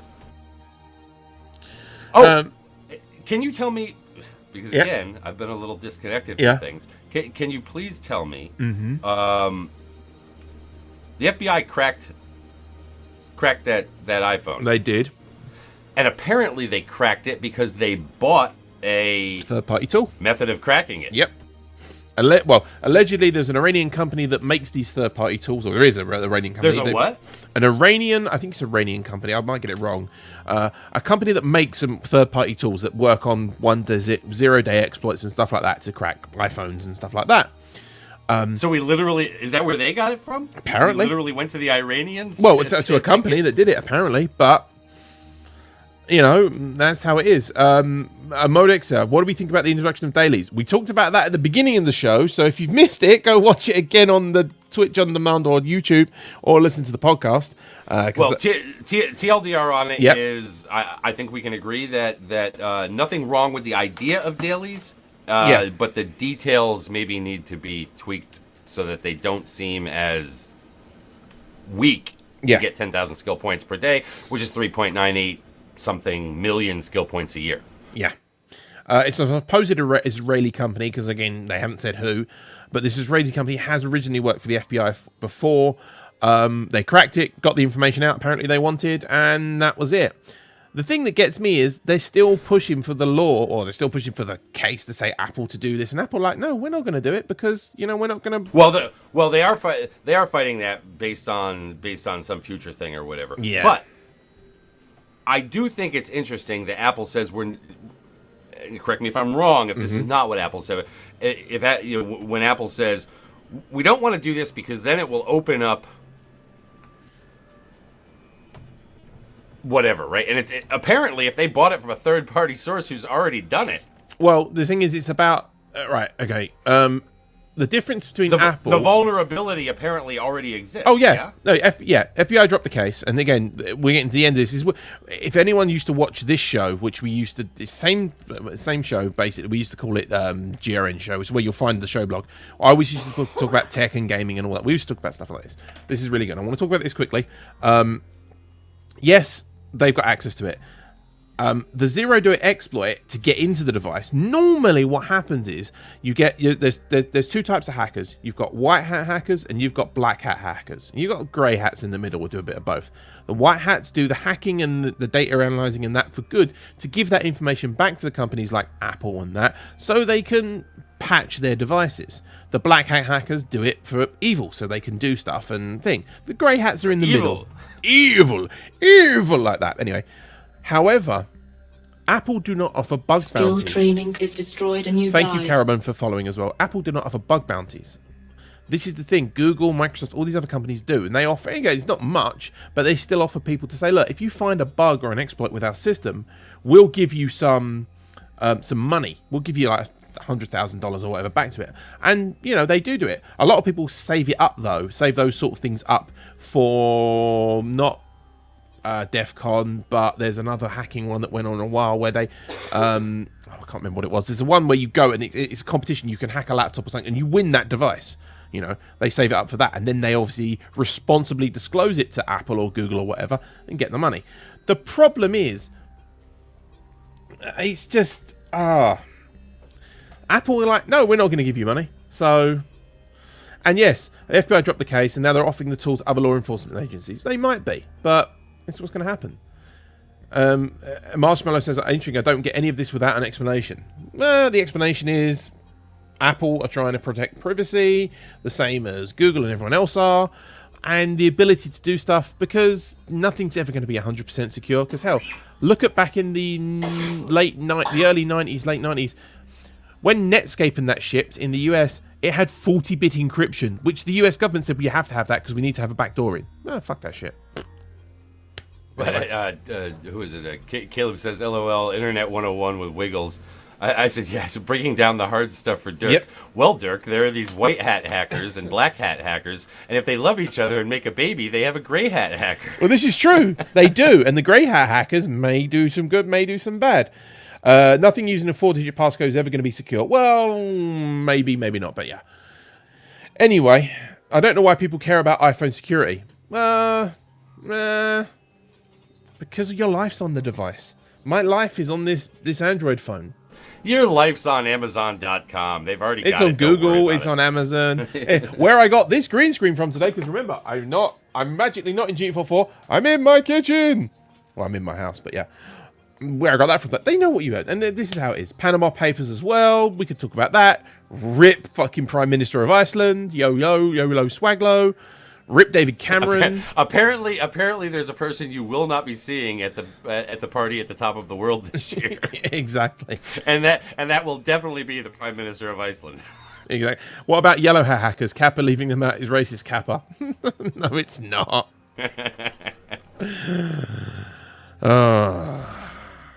Anyway, I need to iron my star system. You need to iron your star Do you know system. what? We tried Well, this. We tried it today. You know what? This is non-woven, so you know what? It's really, you iron it, and it's so hard to iron. We tried it like 4 or 5 times with the iron on hot, with a towel. It's, I will look at it. Well, it's funny because they're seeing your background. I'm seeing You're just seeing your yeah. actual green screen, which literally looks like you just unpacked it, from its wrapper. I know? did, It's, a like few all the hours ago. folds in it, Yeah. You just pulled it out of the linen closet or something. Yeah, pretty much. That's what it is. They're seeing the green screen. I mean, I can turn that off. I mean, I can, as I was doing it during the show, I can change the chroma key. I can go into legacy mode like that, and it's like, oh my god, it's great. But then I'm sparkly like a vampire. I've got a little bit of sparkle around my head. Little bit. Something Caleb just said just reminded me of something. He said Korean hackers, best hackers, question mark. Which reminded me, Korea, Yes. Lemba. Apparently a high-level spy within the Imperium. Lemba Yep. was outed as being somebody who had been first leaking some, maybe some fleet information or whatever. He claims to get fights. I mean, this is strictly based on what you can read out there in the public sphere. But then also began, I guess, just like every trader, they get disgruntled, and it leads them into the arms of the Soviet Union. And next thing you know, Yeah. whatever. Began leaking other stuff. Began leaking internal things out there. Was caught. However, and this is what I find interesting. Okay, Lemba was not a spy. He's a disgruntled CSC member. As just about every spy in the history of spying, at some point or another, they became disgruntled with their The thing that gets me, but there's the top, as Marshmallow says, there's a topic. he's still. I just Go, want to go. say he's still a writer with TMC. Lemba was a very prolific, is a very prolific writer with TMC, and you know what? And as the words are coming out of my mouth, I want to follow that up by saying, I hope he's not being kept on just because he was a prolific writer, but because it doesn't matter where you're a writer from. The TMC thing is not some sort of spy organization in itself, or whatever. So I'm glad to see that he wasn't, somehow summarily dismissed from there or anything like that. Because Lemba's a quality writer. On top of whatever it was he does in the game and things like that, and it's nice to see that those things are are separated, but whatever. Yeah, the whole GD topic apparently about publicising his IP and all that. If that is true, I can't say if it is or isn't. CCP will take action accordingly. I have not seen his IP published. Every place I've seen this stuff come up, it was redacted. So most people are going to redact it because if you go up and say his IP is 1.2.7.552.444, I certainly hope. Yeah. I certainly hope that that didn't get put out there. That would be a step too far, I guess. But yeah, exactly. You know what? I think we're just around about done. I mean, we're coming up on 2 hours. I think we're good. We've had a great discussion going on with the show. Oshi says the way spies are caught in this game is cringy as I'm going to assume So, it says fuck, fuck. yeah. All I see is asterisks. Yeah, that's all it says here. Is the way spies caught? I don't know. That's kind of one of the ways that you catch spies. Yeah. I don't know. You make them click on something, and it then puts up their IP address, or shows you what it is, and you then compare it against your records from where they've been coming from with that IP address in your other forums and things like that, right? I don't know that that's necessarily cringy. There probably are some things I've heard of that are extremely cringy. I don't know that the method by which they supposedly outed this spy is all that cringy in the grand scheme of things, but maybe. Reps on Kane. Yeah. Well, if it's illegal, then guess what? There are methods with dealing with that out there, and if it is truly illegal, then people should do what they've got to do to, deal with that. I'm just here to let you know, Derek, that Lucian wants your balls in his mouth right now. Yeah, I know. Ooh. My wife just left for the day, so I don't know, Lucian. If you're anywhere near Eastern Pennsylvania, Well, he's in Chicago, right? Yeah, so it's not that far, is it? It's a little far. Yeah, she'll be back later. Depends. It depends if he's got the Hyperloop for Elon Musk, he can be there in 10 minutes and like, oh yeah, just get the balls coming around like, vroom, vroom. I don't think if my balls were to go into Lucian's mouth that would be me cheating with an enemy. Lucian's balls in my mouth would of course be wrong from my my position in the Imperium. But, yeah. But no, people are right. If his IP address was exposed, then that's bad. Yes, that's what CCP will swing the hammer and deal with it. Well, and rightfully so. Shoot McLoads. Eve Radio equals grinder. Oh God, not Eve Radio. Eve Online equals Grindr. Yeah, no. Eve Online may be one of the sub forums. The Eve Online subreddit. Maybe GSF forums. Maybe PL forums. You might have a bit on there anyway. I don't know. I think we're gonna close it out there and just carry on the last hour in music on the show because I have things to do and stuff, and I'm sure Dirk, you've got stuff to do. You've got a Sunday. Sunday. So, you know what's really funny? We were talking about the dailies before, and when we were having the discussion, I was talking about the division. Yep. What's funny is, I'm going to use the word literally again, so if you're drinking every time I say literally, because literally, the day that CCP put this out there, dailies in the division didn't reset for that day. Yeah. I saw that. And have not reset since. Skill training is destroyed and you died. Actually, there's a reason for that.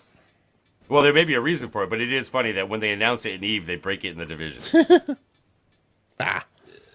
Games. Let's go around the horn. So I can't even go run dailies today. No, you can't. Let's go end on a high note. Let's go around the horn. BC, as you sort of hot dropped for a second, got anything you want to pimp, my friend? Crass Kitty is in fact a Matani believer. Really? Okay.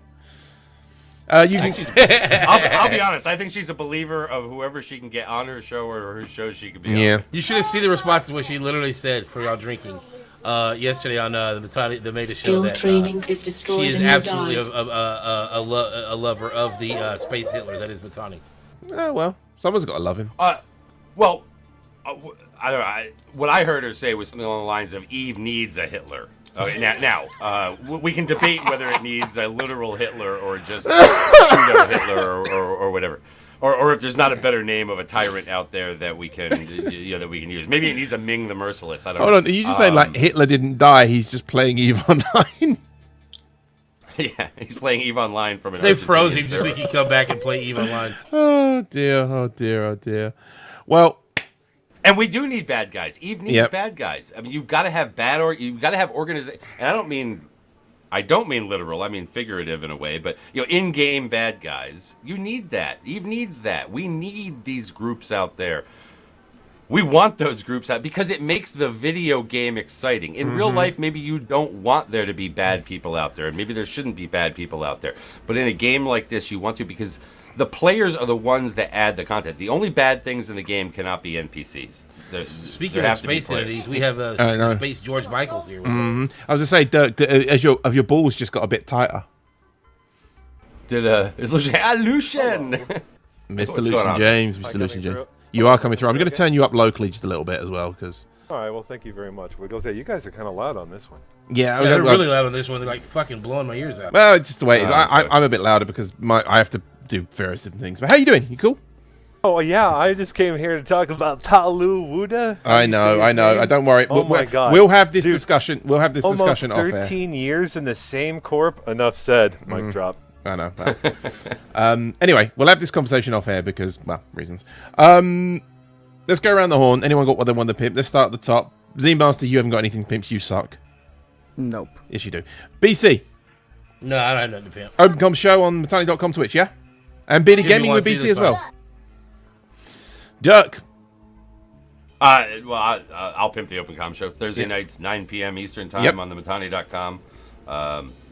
Yeah, there's actually a few good shows right now on the Matani.com. Yeah, I mean, not just the Meta show for all of you who need to Yep. to need to hear that. Talking in Stations on Friday nights, Yep. is also good. I think it's all by perspective. Every single show is about personal, Yes. individual perspective. I think that there's a lot of content out there right now. Whether you're a streaming fanatic, or Skill you're training really is liking destroyed and you podcasts or died. the written material, the propaganda, whatever it is. This is why war is good for Eve, because it really drives this shit hardcore. apparently Schlick Rick, bad always wins because dumb is good. Dark Helmet, Spaceballs. It's true. Good is always dumb. Good is always dumb. There we go. So yeah, you got talking stations, and obviously you're hearing that as well. And we'll do that. Next on the list, Mr. Lucian James, as you have just hot dropped us. You got anything you want to pimp, my friend, apart from yourself? Oh yeah. I mean, if you're just don't understand comedy, find a hot skinny Jew to fuck you in the ass and loosen you up a little bit. I bet it You gets know? something, Palu. You don't go muting people. It's fun shit. It's all fun. It's all for fun. Yeah. And I believe Circle of Two is recruiting. Yeah, Circle of Two is recruiting whether or not you're a Jew or a Traitors, rebel Catholic. scum. That's Circle of Two is recruiting for Dreadit. It's kind of funny because I'm looking for No, but with those people who keep turning their smart bombs on in their ruptures, I think we actually might be recruiting for Dreadit. Ozil, anything you want to pimp out, my friend? Just the bedside show. We had a hellaciously long show last night that's just been uploaded. So That's good. yeah, it was 3 hours and some odd minutes raw. Knock out the silence. It's probably like still 2.5. So have fun with that. Nice. Hey, I got something real quick. I want to now that I think about it. Sobercast. You know, I'd like to think Sapporo that drones. the Imperium. I'd like to think the Imperium was cool and was the rebels of of Eve. But we're the Imperium. We're the New Order. I mean, we're the Republic. We're the bad guys. We have to be. We're the Darths and the Siths and the evil emperors and all the bad voodoo that is in the world of Star Wars. It'd be cool to be the good little monster guy, little nobodies that are running around shooting us with their little X-wings. Mm-hmm. But no, we're the ones with the Death Stars and shit. So I'm just saying, hey, look what happened to them, guys. Be careful out there. Apparently, somebody flew Cover- into our exhaust tunnel, though. Yeah, well, see, especially with Lucian in the channel, double meaning, cover your exhaust ports, people. Okay, they're important. As long as the Matani doesn't gain psychic powers and get ensconced in a golden throne for 10,000 years. What are you talking about, it'll be dude? okay. He totally does. I saw him at Vegas, and he pulled that power, ultimate power. You know what? I think I'm going to round this out. EVSRadio.com, where you're listening to us live, if you're listening live, or if you're watching, which is on Twitch or on YouTube. You can get the show and past episodes, show.gamingradio.net, where you can find this show and all the other past shows that I've done. Totaleave.com, silly little site that I run. Just a little website that Dirk and me were like bored, and we're like, we're lazy, we're going to make something that's done. Yeah, basically, very, very quick, simple, easy dashboard that you can get all the information that you need in EVE Online pretty much in one little nice package. I'm just going to place it everywhere because I can. And also the new Eden update, which I do Monday, Wednesday, Friday. I'm going back to doing it Monday. Going back to doing it every weekday at the moment because I am getting back into the swing of things. Is it always me and Dirk? Normally it's always me and Dirk. We have guests that come on that. Some weeks when Dirk oversleeps, it's me until Dirk turns up, or it happens. Like last week, Dirk was like, "Oh, I overslept. Oh, well, we're still going. Carry on." You know, everyone else is just someone's background. Yeah, Lord noise. forbid Dirk doesn't do a fucking show out there. Hey, I'm 4 on 3 off, man. yeah, God four, I'm like forbid a it fire- doesn't I'm go like a on social firefighter. media. 4 and 3 off. I'm gonna tell you right now, if you want to do a podcast or a pod show, just hit up Dirk. He will fucking do your show. I will do I would my love to own have show. a conversation. I literally think I should have started, fucking selling him. Buy And rights to Dirk. if you do need connections to make a show, contact Dirk anyway. I love Good having God, if you conversations need a with people. man for an ultimate chin mold, contact Dirk. No. For the shin mold, contact Paolo. Oh no. He's got a forehead. Anyway, this has been This Week in New Eden 4. Thank you if you've got to this very end of it. Thank you. This is why I do shows. So for people like Congratulations. you, congratulations. You can tick that box. This is This Week in New Eden. Achievement unlocked. Achievement unlocked. No skill points for you, sir. You're digitizing so bad, Wiggles. Well, Skill maybe for training you, is destroyed but and I'm you going die. out fine over everywhere else. So whatever. Just figured it was part of the accent. Yeah, it might be. Anyway, music is going to carry on Eve Radio. If you are watching on Twitch or on YouTube, you have to go to eve-radio.com to continue listening. So for everyone here, thank you very much, and take care, fly safe, and remember, get them before they get you, or pod them, or if you just get podded, whine and complain on the forums, because whining and complaining is good. Later. We're out of here.